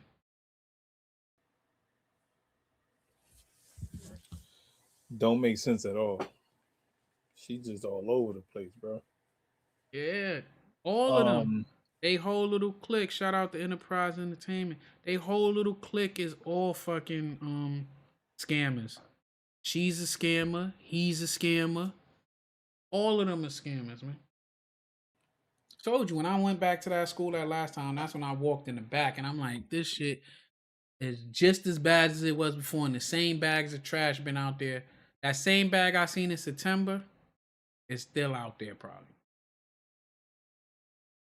And the what was back there too? It was like molded dog feces. Yeah, molded dog shit, all types of stuff was over there. Then it was like, it ain't no gate for them houses in it back there. And it's like cat litter, all types of stuff. But this girl is unhinged. She need to really go sit on somebody's couch for real and actually get help, not just go on that shit just to say she did something. Like actually get help. Yeah, that video, she was going 8. I'm gonna show you where you can see it from a different angle.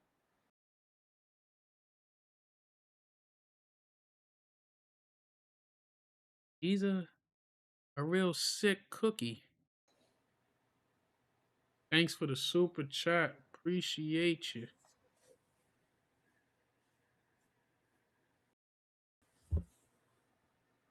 You was there in November and that same damn bag was there? Yeah, because when I went back in December, I seen that same bag. Then I went there. He said that the school was done on Valentine's Day. I drove past there. I seen like a camera truck out there working on it. But then I ain't seen nothing. They ain't do nothing out there. Then I went out there on President's Day. And that shit was mad bottles of nips and shit. Like it was just terrible. Terrible out there. Like I don't even know how he could sit and tell those lies, acting like people can't just drive past the school.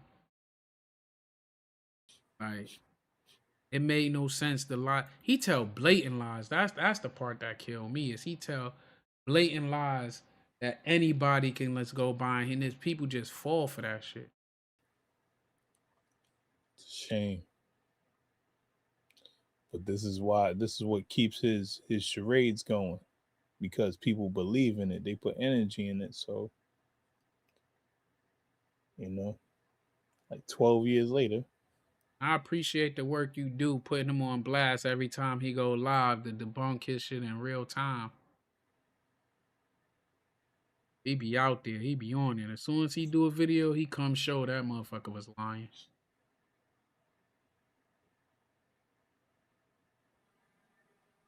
Look, there's a different angle where you can see that the judge was talking to her, but you couldn't see.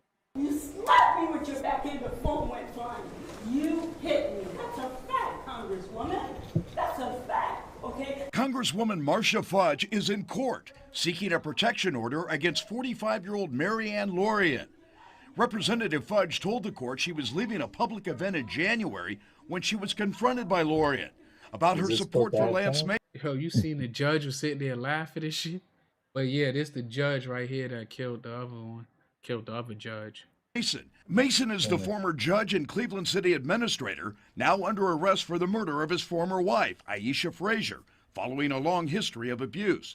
Laurian recorded the confrontation on her cell phone and presented it to the judge. Just be quiet. The security detail for Marcia Fudge maintains that Mary Ann Lorient has shown up at a number of her public events. But Laurian maintains the event in January was the first and only time she met Fudge. Laurian claims the Congresswoman knocked her cell phone out of her hand, which Marcia Fudge denies. She is just fabricating this entire story. Who hit me, Congresswoman? It is a total fabrication. If I had hit her, she would have been hurt. Mary Ann Lorient says her principal complaint is that she believes that Congresswoman Fudge helped Lance Mason get out of prison early and then helped him secure a job with the city of Cleveland. Other people wrote letter, but it's her. She took a step further. She instructed him to write an apology letter. So one thing I give her credit for, this shit was like 7 years ago. She still ain't say the letter S. Other people wrote letter. He's at war with the letter S, man.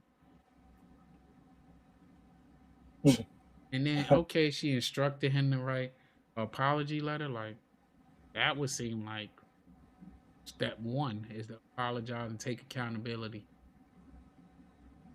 She instructed him and referring to her as the drama queen wife. Who does that? During the court hearing, Marcia Fudge responded to Laurian's claim that, quote, you have blood on your hands. I wrote one letter in addition to the other 35 people who wrote letters on his behalf. Certainly, if I could have seen 4 years in the future, I may not have. The last message was my friend. I wrote a letter. I looked at the video. I said, somebody stop it. Listen to me. Listen to me. After listening to both sides, Judge Shirley Strickland Saffold grants Marcia Fudge's request for a protection order against Mary Ann Lorient. Just being a public official doesn't give anybody the right to come and approach us in our face, to enter into some type of altercation with us, to follow us out, to call us murderers. Recognize the gentlelady from Ohio. That shit is like she been unhinged, bro. She been unhinged. You see, she was tripping. Yeah, the judge even got a little irritated. Oh yeah, she laughed at first, but then she tired of that shit. She was about to bang that gavel. Order in the court.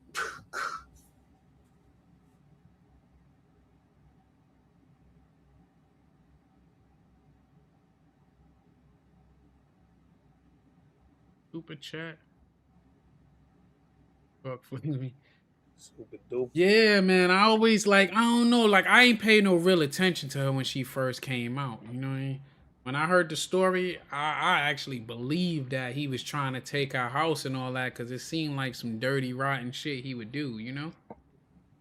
But the more she went on telling the story, I'm like, something ain't right, you know? Something is a little off with her.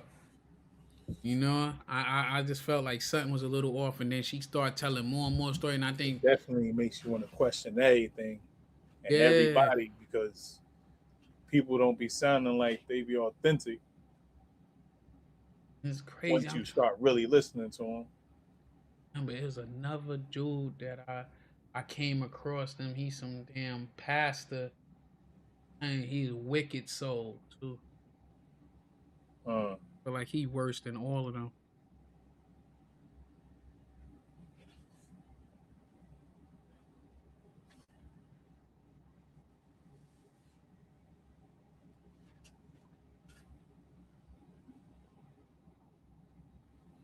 Pastor. I bring up TD Jake's ass. Yep, that's what it did. But other dude.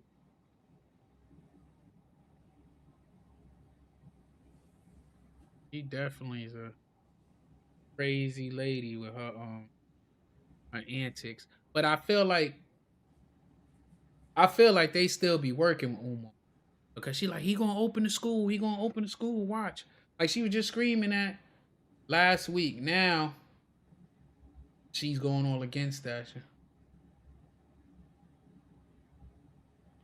I'm gonna find that damn story. Now it's, hey, why isn't the school open? Yeah, like you knew that school wasn't gonna be accredited from the start. Don't act people need to be held accountable.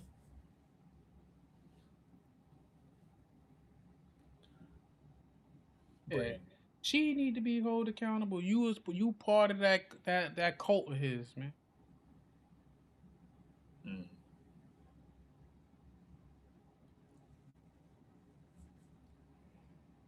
There you go. Oh, TD McNut. That's the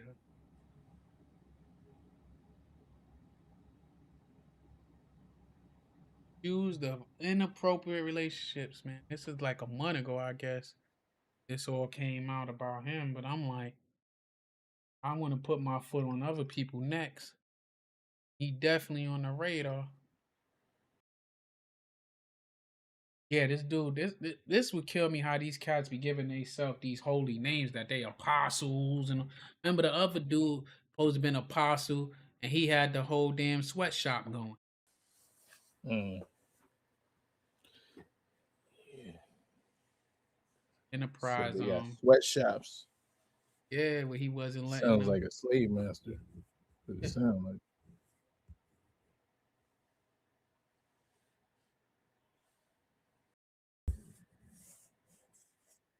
Earlier,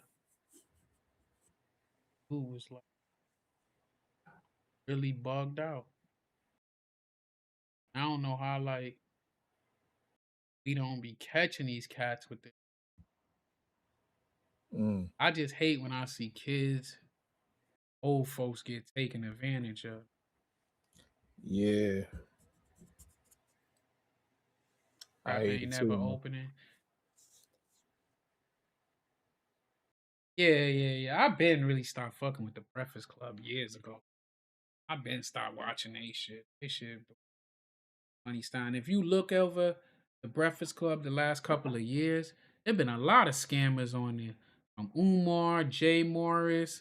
Remember, I was on Jay Morris head for a while. Who else? The dude Pena, Caesar Pena. There's always somebody up there with some sketchy shit. But the Breakfast Club, I know they full of shit. They know he ain't opening that damn school. If they wanted that school to be open, they would have They would gave have him the helped money. them. Yeah, they would have gave him the money. Charlemagne, all of them up there in the Breakfast Club. I don't know about the new people, but between Charlemagne and Envy, they could have put up $1 million. But if they know they can't even write that off, that'd be like flushing that money down the toilet. But they know they can't Hell trust yeah. that motherfucker. Hell yeah, because they got connections around. They know they've been talking to people, and everybody's always questioning them. Laura Jamal included. So people know what's going on. But there's a bunch of videos on this motherfucker. Trying to find one that don't seem like it got no copyright music. I swear that's why I don't play these games when it come to my kids because oh man.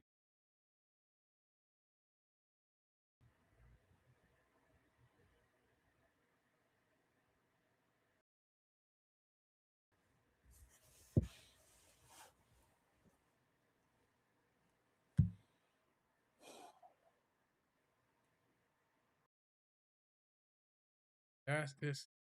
You ever heard of this dude, this TD clown?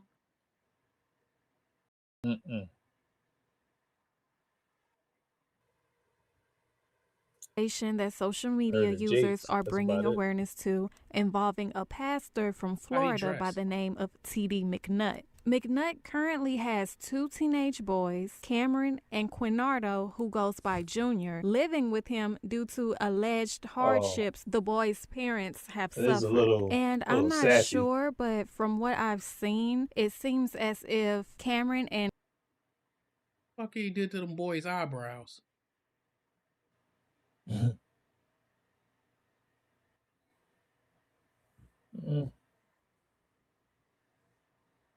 Fathers, we gotta stay in our kids' lives no matter what, man.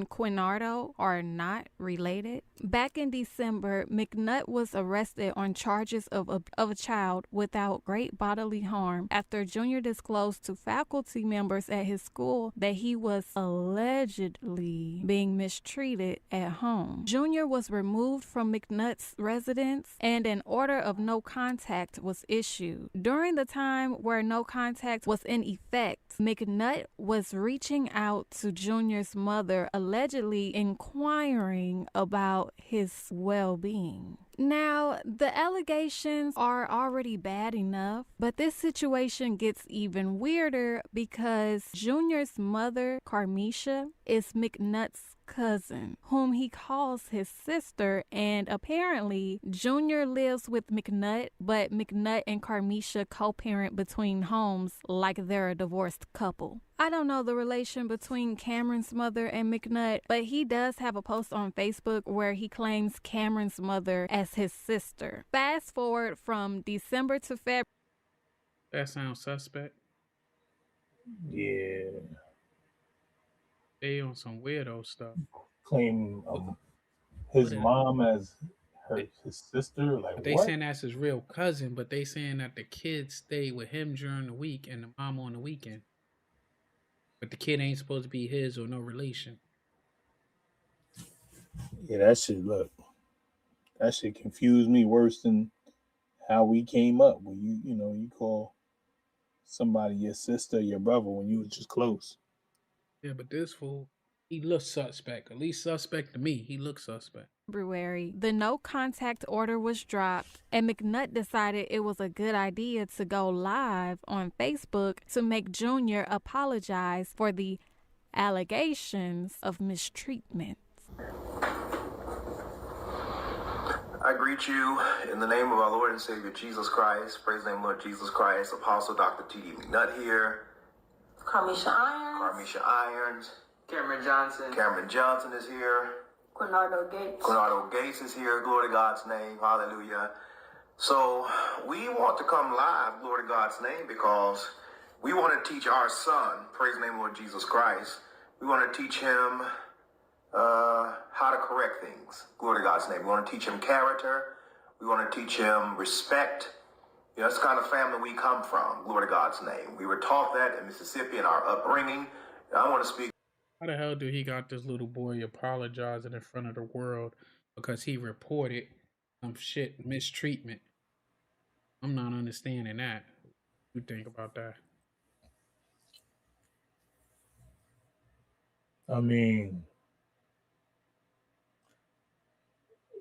yeah, that's I don't know what he was expecting. He wanted to clear his name, or I think possibly some, because look, if you these days, if you whip your child, you know what I mean, you give him the belt, that's considered abuse, right? So if he went to school and said, hey, I'm being mistreated, or he felt, he's talking to somebody about it, they are going to get in your business. It is going to be like DCF involved, like if somebody's going to call. So I don't see how that really solves anything. It's just for social media to see that you're not a quote unquote bad person, but that's just wild to try to make him. And listen, looking at that little boy face, resolve things. Looking at that little boy face, looking at that mama face, and then you look at this fucking clown right here. Them people were being coerced. Look at her face and look at that little boy face. You got kids. That's how the kids look when they want to be around their parents. The only one that seemed kind of relaxed is him. Yeah. I mean, my daughter, your daughter ain't go to school and they came back with enough evidence to give order protections and all that stuff. And then when he came out of jail and contacted the mama and had them drop that shit. And now you making him do this apology shit.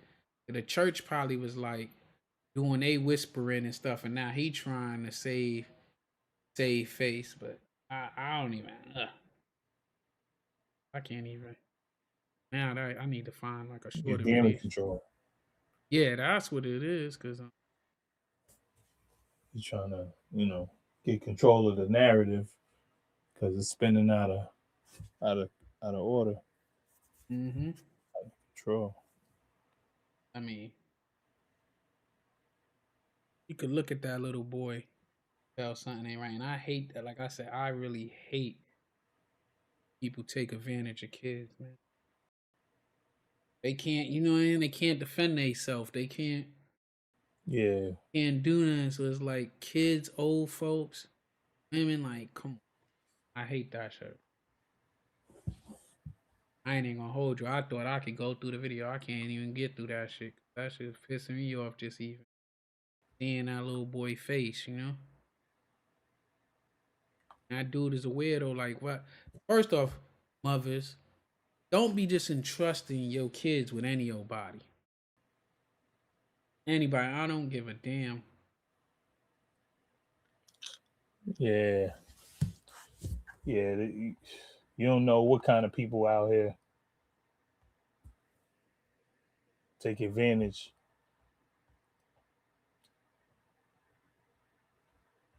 It's a cold world, man. When it comes to your kids, man, you gotta stay as strict as possible as far as for their well-being, you know.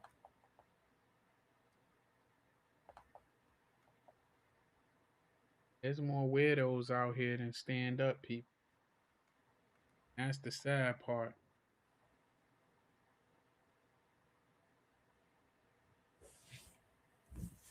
Way, way, way more weirdos out here than stand-up. The weirdos are becoming. They're trying to make them become the norm.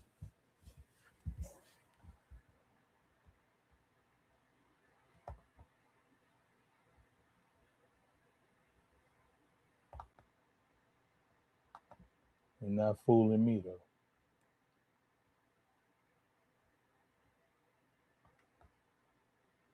Keyframe? No, hold on.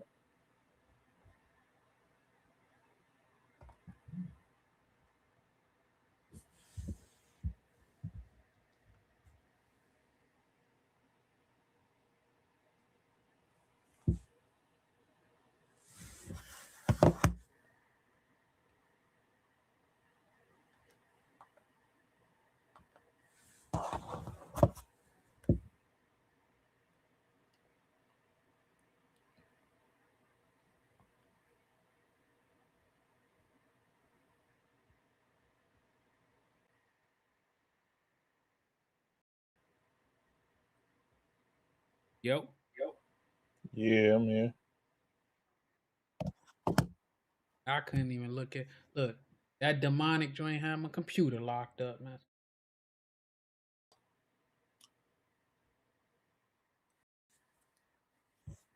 I had to do that where I could stop, you know. I mean, on my scene. Maybe this one I can go. They got his face blurred because me looking at that old boy face made me wish I could jump through the damn computer, save him. Huh? So it's gonna enrage you a little bit. Yeah. Yeah.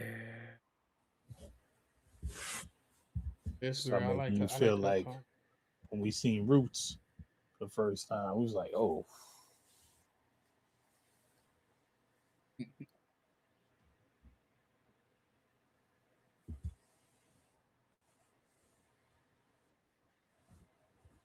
See, can I?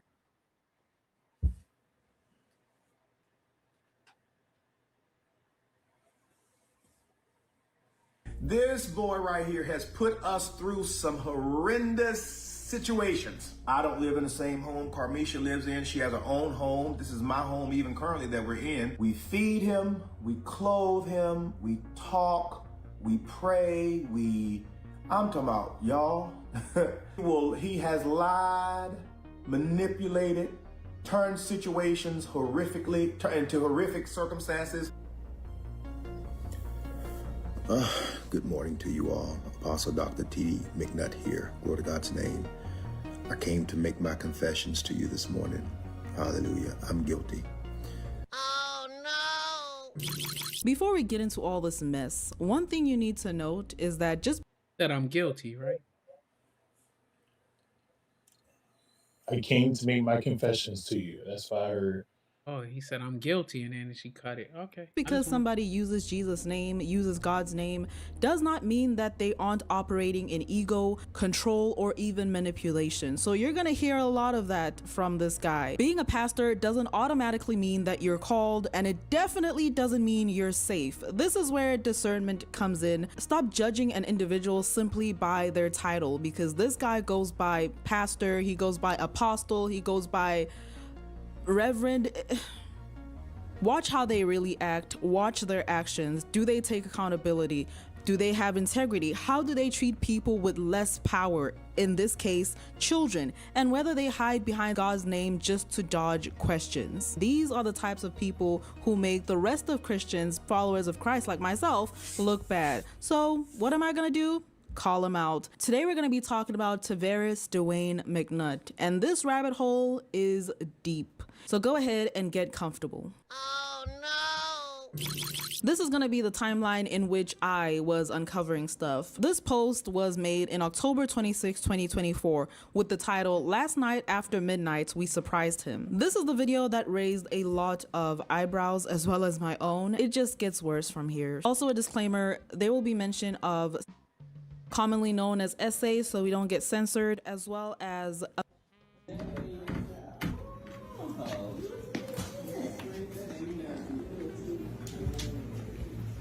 Happy birthday! Happy birthday to you!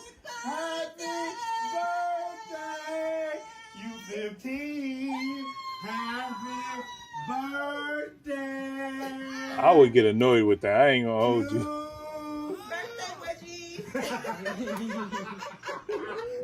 Coming and shaking me like that. First of all, my daughter just turned 15. I ain't jumping in no bed with her and shaking her out of her sleep and all that stuff. Like, come on, man.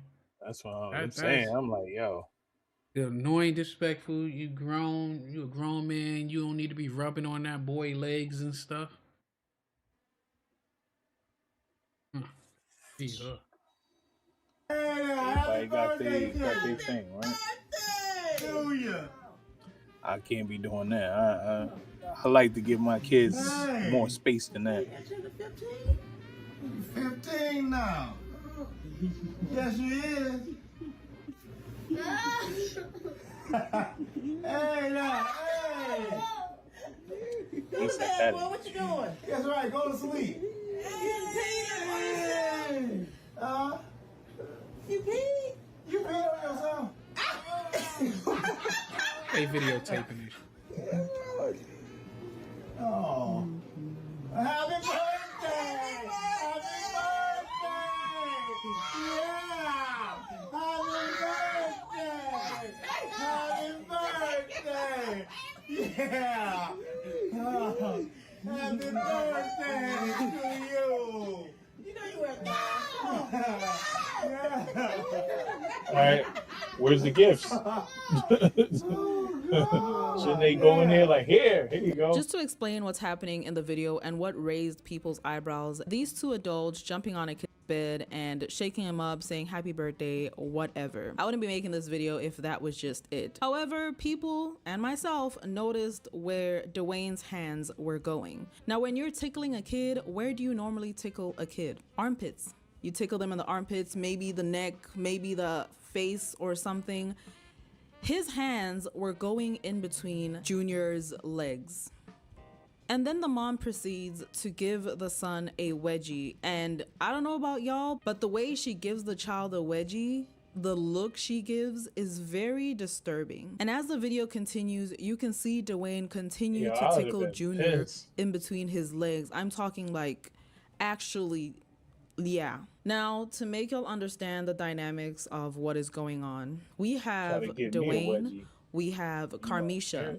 Carmisha is the mother of Junior. The kid. Isha got a hard ass face, boy. Yeah. Hard ass face, boy. Jen look like she got razor bumps. We're going to be talking about in this video. And then we have Dwayne, who is Carmisha's cousin. However, as this video goes on and the post that she makes, y'all come up with your own conclusion of what the heck is going on. Junior lives with Dwayne during the weekdays and he lives with his mom during the weekends. Now, this was agreed upon because Carmisha wanted Junior to be raised up by a male figure because Junior's dad is in prison, and Junior's dad gave Dwayne the right to sign him over as his own the legal way. However, Dwayne said, nope, I don't want to go the legal route. I will just take your son in and take care of him. That's what's going on here. And there's also another face in this picture, and his name, I'm just gonna call him C.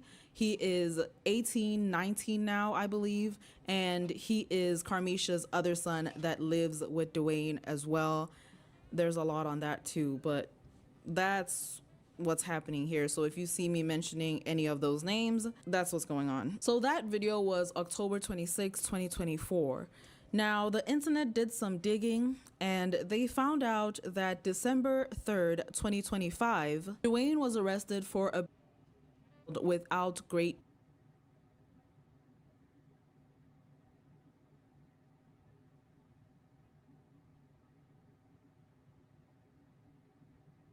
What is that? Like, what that entails? Yeah, I know. Like, kind of blinked out. So No, I paused it because you could read, you know what I'm saying, what they saying that. What? It's just a little blurry on my screen.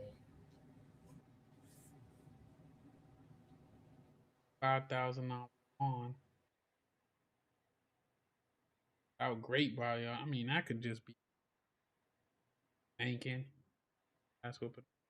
Bodily harm. And quickly thereafter, he was released on bond as well as given a no contact order towards Junior. And allegedly, you'll hear him talk on this. He wasn't seeing Junior during this time until everything was cleared and he's back on the streets. Some people grabbed the documentation of what happened because when I tried to look for it, I couldn't find it. A lot of this was redacted, so I'm going to try to read it as best as I can. On the above date and time, I was dispatched to a call at Department of Family and Children. Investigator advised dispatch that they were going to try to make contact with the victim at this address. Upon my arrival, I made contact with DCF investigator. The allegations in this case stated the following information. Has been physically by he has scratches covering his back, buttocks area, and his legs due to blank hitting him. On either November 25th or 26th of 2025, was smacked in the face by due to washing dishes incorrectly. Received a busted lip and bloody nose from the smack. Mother, Carmisha, resides here locally and it is unknown why Junior does not reside with her. The rest of their family resides in Mississippi. We made contact with the counselor that called this incident into DCF. Dr. Ware stated that was in her office in reference to a school disciplinary issue. Junior begged the officers, I'm assuming, not to call. That's what he refers him as, or his dad, I'm assuming. When she asked Junior why she could not call, he lifted up his shirt. This is when the officers saw all the marks on Junior's back, and Junior told him that he strikes him with the belt and with his hands. We then brought in, we asked him about his living arrangements, and then they brought in Junior, asked him why he doesn't live with his mom, and he stated that his biological father is in prison and his mother believes that Junior needs to be raised by a male figure. Junior does stay with his mom on the weekends. DCF investigator David did check the court records and advised that there are no court orders giving any custody or guardianship to Junior. We then asked Blank why he is getting physically disciplined by, and he stated that he was slapped in the face by Blank Tuesday or Wednesday of last week before Thanksgiving. Blank said he was told to wash dishes and he put a plate back in the cabinet that was still dirty. This is when smacked him in the face. Now I went through apostle or pastor or whatever Dwayne McNut's Facebook. He has 2 Facebooks, and what I noticed when I was going down this timeline is with his Shifter account dating from 2022 and older, there are so many images that he has taken of Junior sleeping in different positions. I've never seen anyone post this many images of a child sleeping. And I find it very, very odd. And then on top of that, you will realize as you go down that he likes to take ownership of people's sons in order to take care of them because they need a male figure. One, for example, is his cousin. July 15, 2015, he says, "I love him. Ever since he came out of his mother's womb, my younger cousin, He needs to be in somebody's magazine. So many great creations in this family. I have opened for him to relocate to Palm Beach. Pray, people of God. And then I'm not sure if this is the same person, but November 29, 2022, he posted, he made it to Palm Beach today. Trust, I will absolutely make sure he is taken total care of. This time spent will be something to... What you think so far? I think this person got some issues and they do not need to be around children. I think there needs to be a psychological evaluation. I think they're dealing with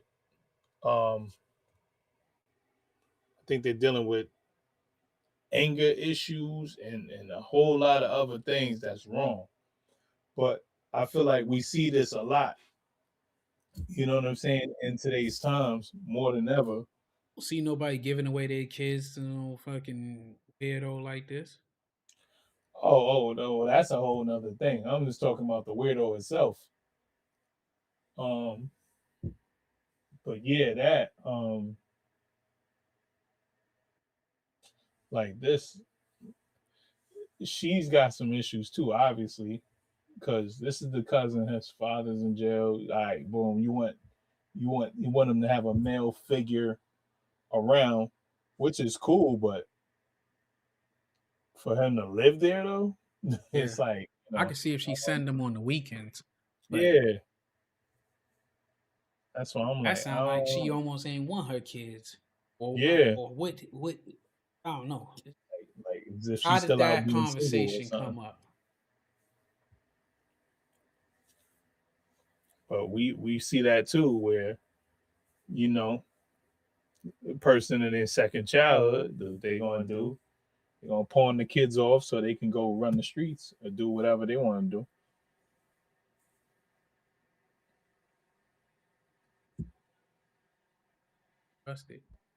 remember. Now, there are also images of him taking Junior and C and some other boys in the church to go to spas, to get their manicures, pedicures, massages. He makes sure, he says, full body massages in these. I know, listen, I was already nauseous with this, but it gets worse, okay?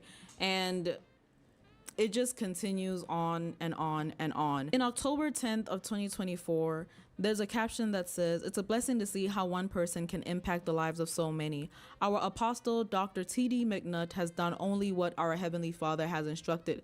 Mind you, this is the account of the church that I'm assuming he's the one in control of, and he's the one putting these captions on. Just feeding on his stupid ego. I'm really trying to be calm here. The truth, unity, and love seen at the church is a result of our apostles' godly character, submission, and obedience to God. Junior from Next Generation has a special message to express his appreciation and love for our leader, Apostle Dr. TD McNut. And this is what Junior has to say. Apostle, you're a great spiritual leader, a great father. I love you so much. You've loved me like I was your own biological child. I love you from the bottom of my heart. You're always helping somebody. You're always being kind to someone and showing someone Jesus, and I love you for that. You're always providing for me, taking care of me and my family. You're always showing me love.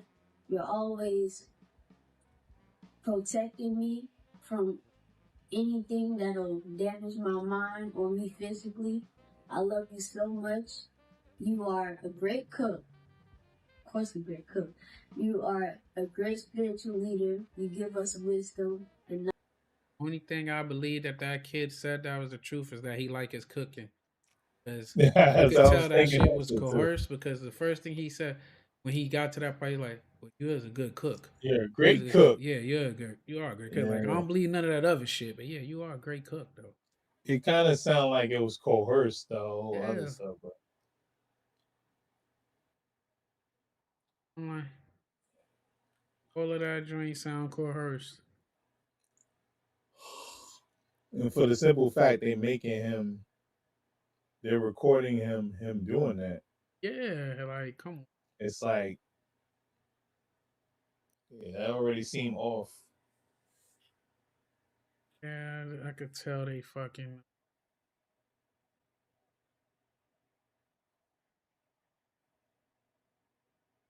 But the kid, I don't know. They need to get the kid the hell away from him. I know that. Knowledge. You give us Hopefully love. they did. You're a great counselor. We can come and talk to you whenever we need Before to. something else bad happened. And you won't judge us. You Hope it help was us just get that through our and not nothing situations. else. And also, anytime I'm in your presence, it's It never always usually love. stop there. And it's always affirmation. It's always word of knowledge. We always get the Bible when we're around you.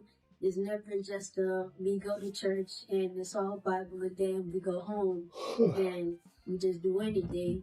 No, it's we go home, we read the Bible, we talk about God, we get wisdom for our relationships, our businesses, so on and so forth. I love you so much. You've empowered me in so many different ways, and when I grow up, I want to be just like you. I love you so much. You are a great example for every young man on this earth, and I love you so much. Now, was this video taken in Dwayne's house? Was he the one holding the camera and having this say how much he appreciates him?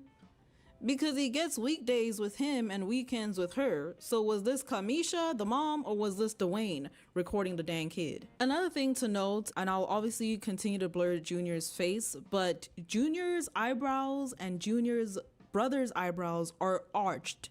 I'm talking heavily arched. When I told you that he goes and gives these kids manis and pedicures and everything, he also takes them to the barber shop to get their hair done, not just Junior and C, but the rest of the boys that he has in his church.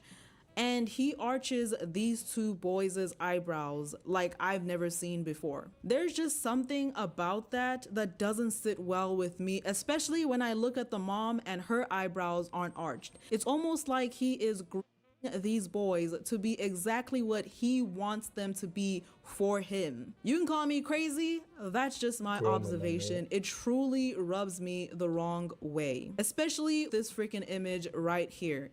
If this doesn't scream I am a weirdo, I don't know what does. This image, it honestly was one of many images that nauseated me. November 24th, 2023, TD McNut captioned, "I guess he gets it from his mother, shaking my head."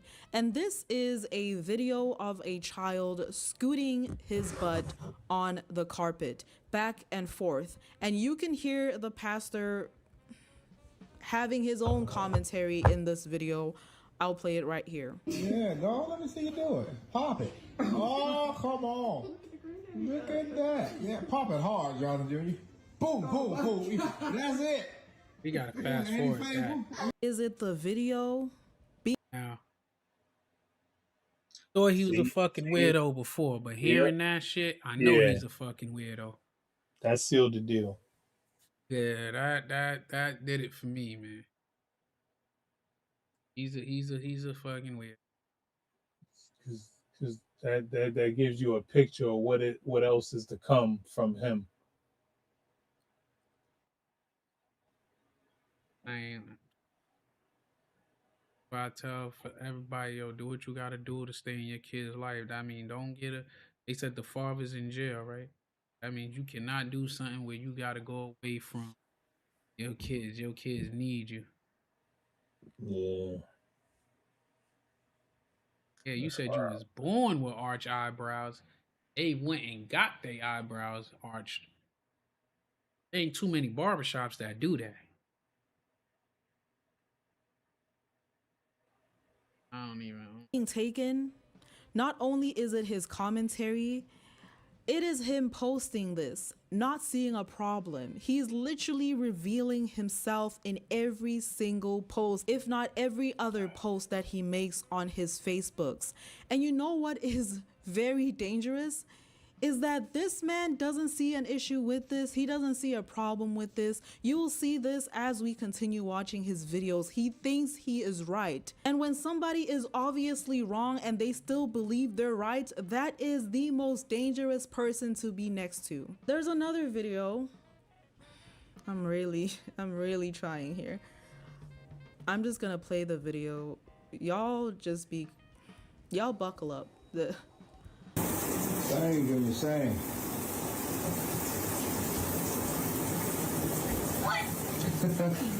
So he posts this video of Junior in the shower and he's telling him to sing. He's recording and Junior isn't aware that he's being recorded. We're gonna move on to Kamisha because sometimes you may think women, you know, are the ones that would protect even more. I know men do too, you know, but you would think, okay, a woman would protect a child, right? Right? Yeah, okay. Kamisha, October 30th, 2024, she says, "Let me tell you a little bit about my apostle." This is her cousin, by the way. "He can hear God, loves genuinely, and he is a sower.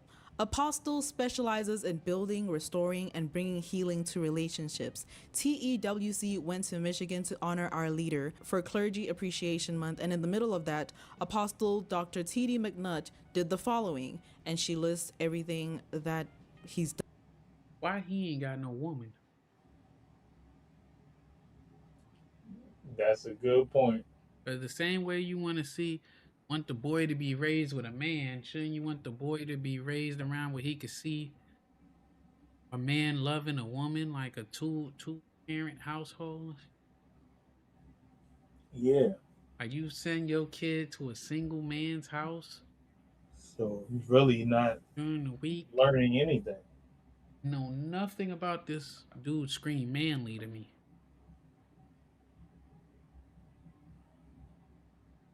I mean, nothing to me screams he knows how to, like, what qualification? It ain't like he had a kid before and they done left the nest and they successful. So what made him qualify to be a better parent than them? Because he speaks to whoever the hell she just said he be talking to. Wow. That's crazy. Done. June 19, 2022, she says, "You are my spiritual father and so much more. Thank you for the prayers, talks, and revelation that you give daily. You are an amazing and loyal leader. I love you. Happy Father's Day." And then with the initial video that went viral of the whole happy birthday thing they were doing over, listen, February 10th, Kamisha Irons responds and says, "Everyone has a ridiculous opinion and that's no bother to us because they have been and will continue to be absent. I know who you are and who you have been to our son since you met him when he was a little boy. Thank you for being there for Junior when many turned their backs and forgot about him. Thank you for stepping in as dad when Junior needed you the most. Thank you for investing in his future, caring for him on sick days, traveling the world with him, providing for him, teaching him morals, character, spending quality time with him, and so much more. I wouldn't want to co-parent with anyone else. This is her cousin, by the way. You have been consistent like and present. secret baby. Thank you for not giving up on our young man. God sent us exactly who we needed. The whole world and their mama can be against you, but we will always love and appreciate you, Apostle That would TD make sense the way this shit McNut. is Hashtag unfolding. irreplaceable, hashtag 212, hashtag Aunt Doll Baby. That sound like it's their secret kid together. Cause this don't even sound right. That the pops was ready to sign over all the rights and shit, but he didn't want the right. Like all this shit sound weird, man. Suspect as hell. Yeah. Kamisha posts this man like they're together or something. And then she also goes to post a feet pic of her son with no caption, just makes you question why. September 15, 2023. This is all going to be important actually. So please keep notes of everything we've seen so far.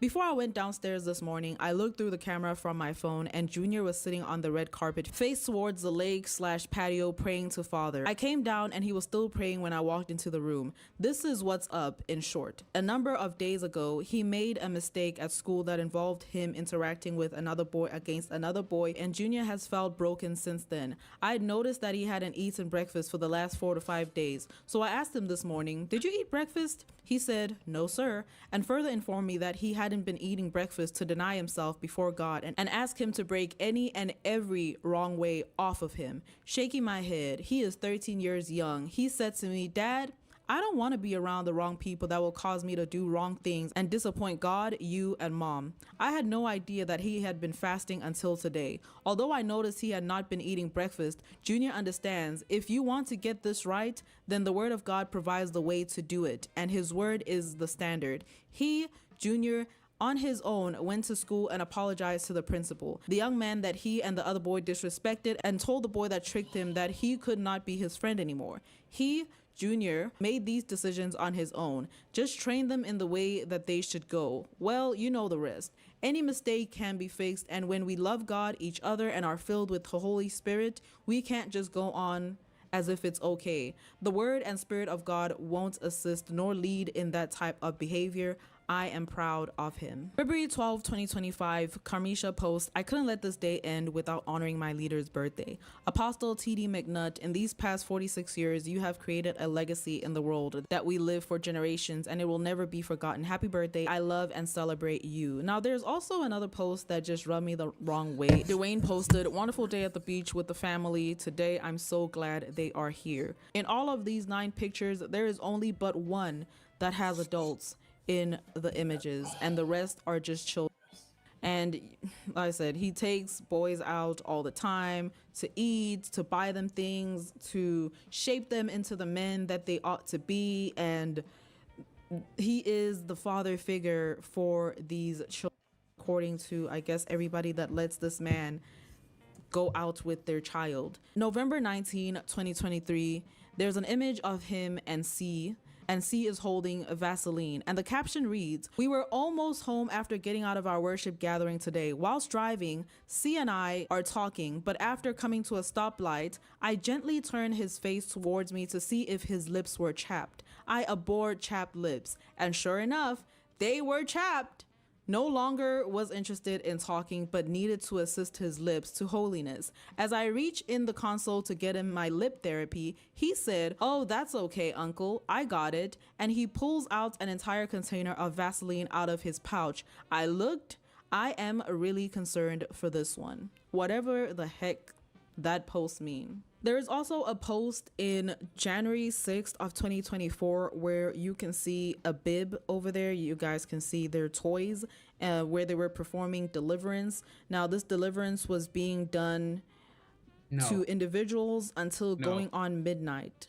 Yeah, you guys can read the rest of that if you're interested. Now, y'all remember the birthday video? Ain't none of this shit appropriate, bro. You It heard? just the rabbit hole just gets deeper and deeper with this. Like I went like, upstairs and check on the boy because you know he wake up around this time. And he's talking about he had so much fun yesterday. He thought today was Monday. Oh, at the Apex thing. Yeah. But yeah, I'm just seeing what I just seen on the screen with the bib and all that. Come on, bro. That no apostle, pastor, shit. We don't even need that. Like, come on, man. Yeah, bro. This is straight pedophile behavior. Oh yeah, we could probably finish this up another time. Then, cause we done been on here for 4 hours, man. Physics. Get some.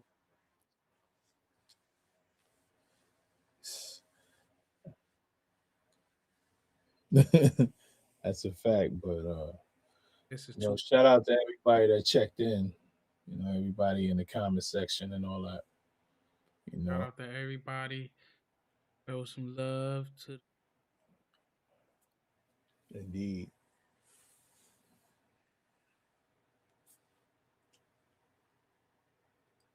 Shout out to Miss Kenneth. She probably done took bed by now.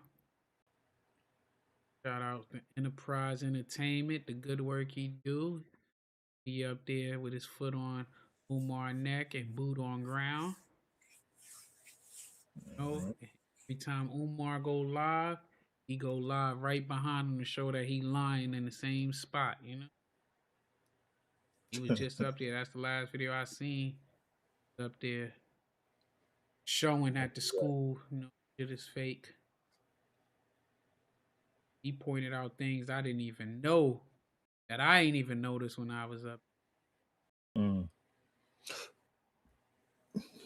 See, I can't that's believe. good journalism. I can't believe that's what I seen. Like I said, I appreciate everybody that tuned in. We had our technical difficulties. We Yeah, program. so yeah. Shout out to y'all, even the ones that was hanging me for the microphone, but it wasn't my fault. But you know, we got it going now. It's it is what it is. going good. Whatever setup you got right now, this is All right. I'm gonna keep it just like that. yeah. This the like we said. We appreciate everybody tuning in. Grab some eat and I'm out until afternoon. Wake up, knowing me. I'm hours because Indeed. Everybody have a blessed day. Until next time, you know, SoleSoundz. oh Out. out.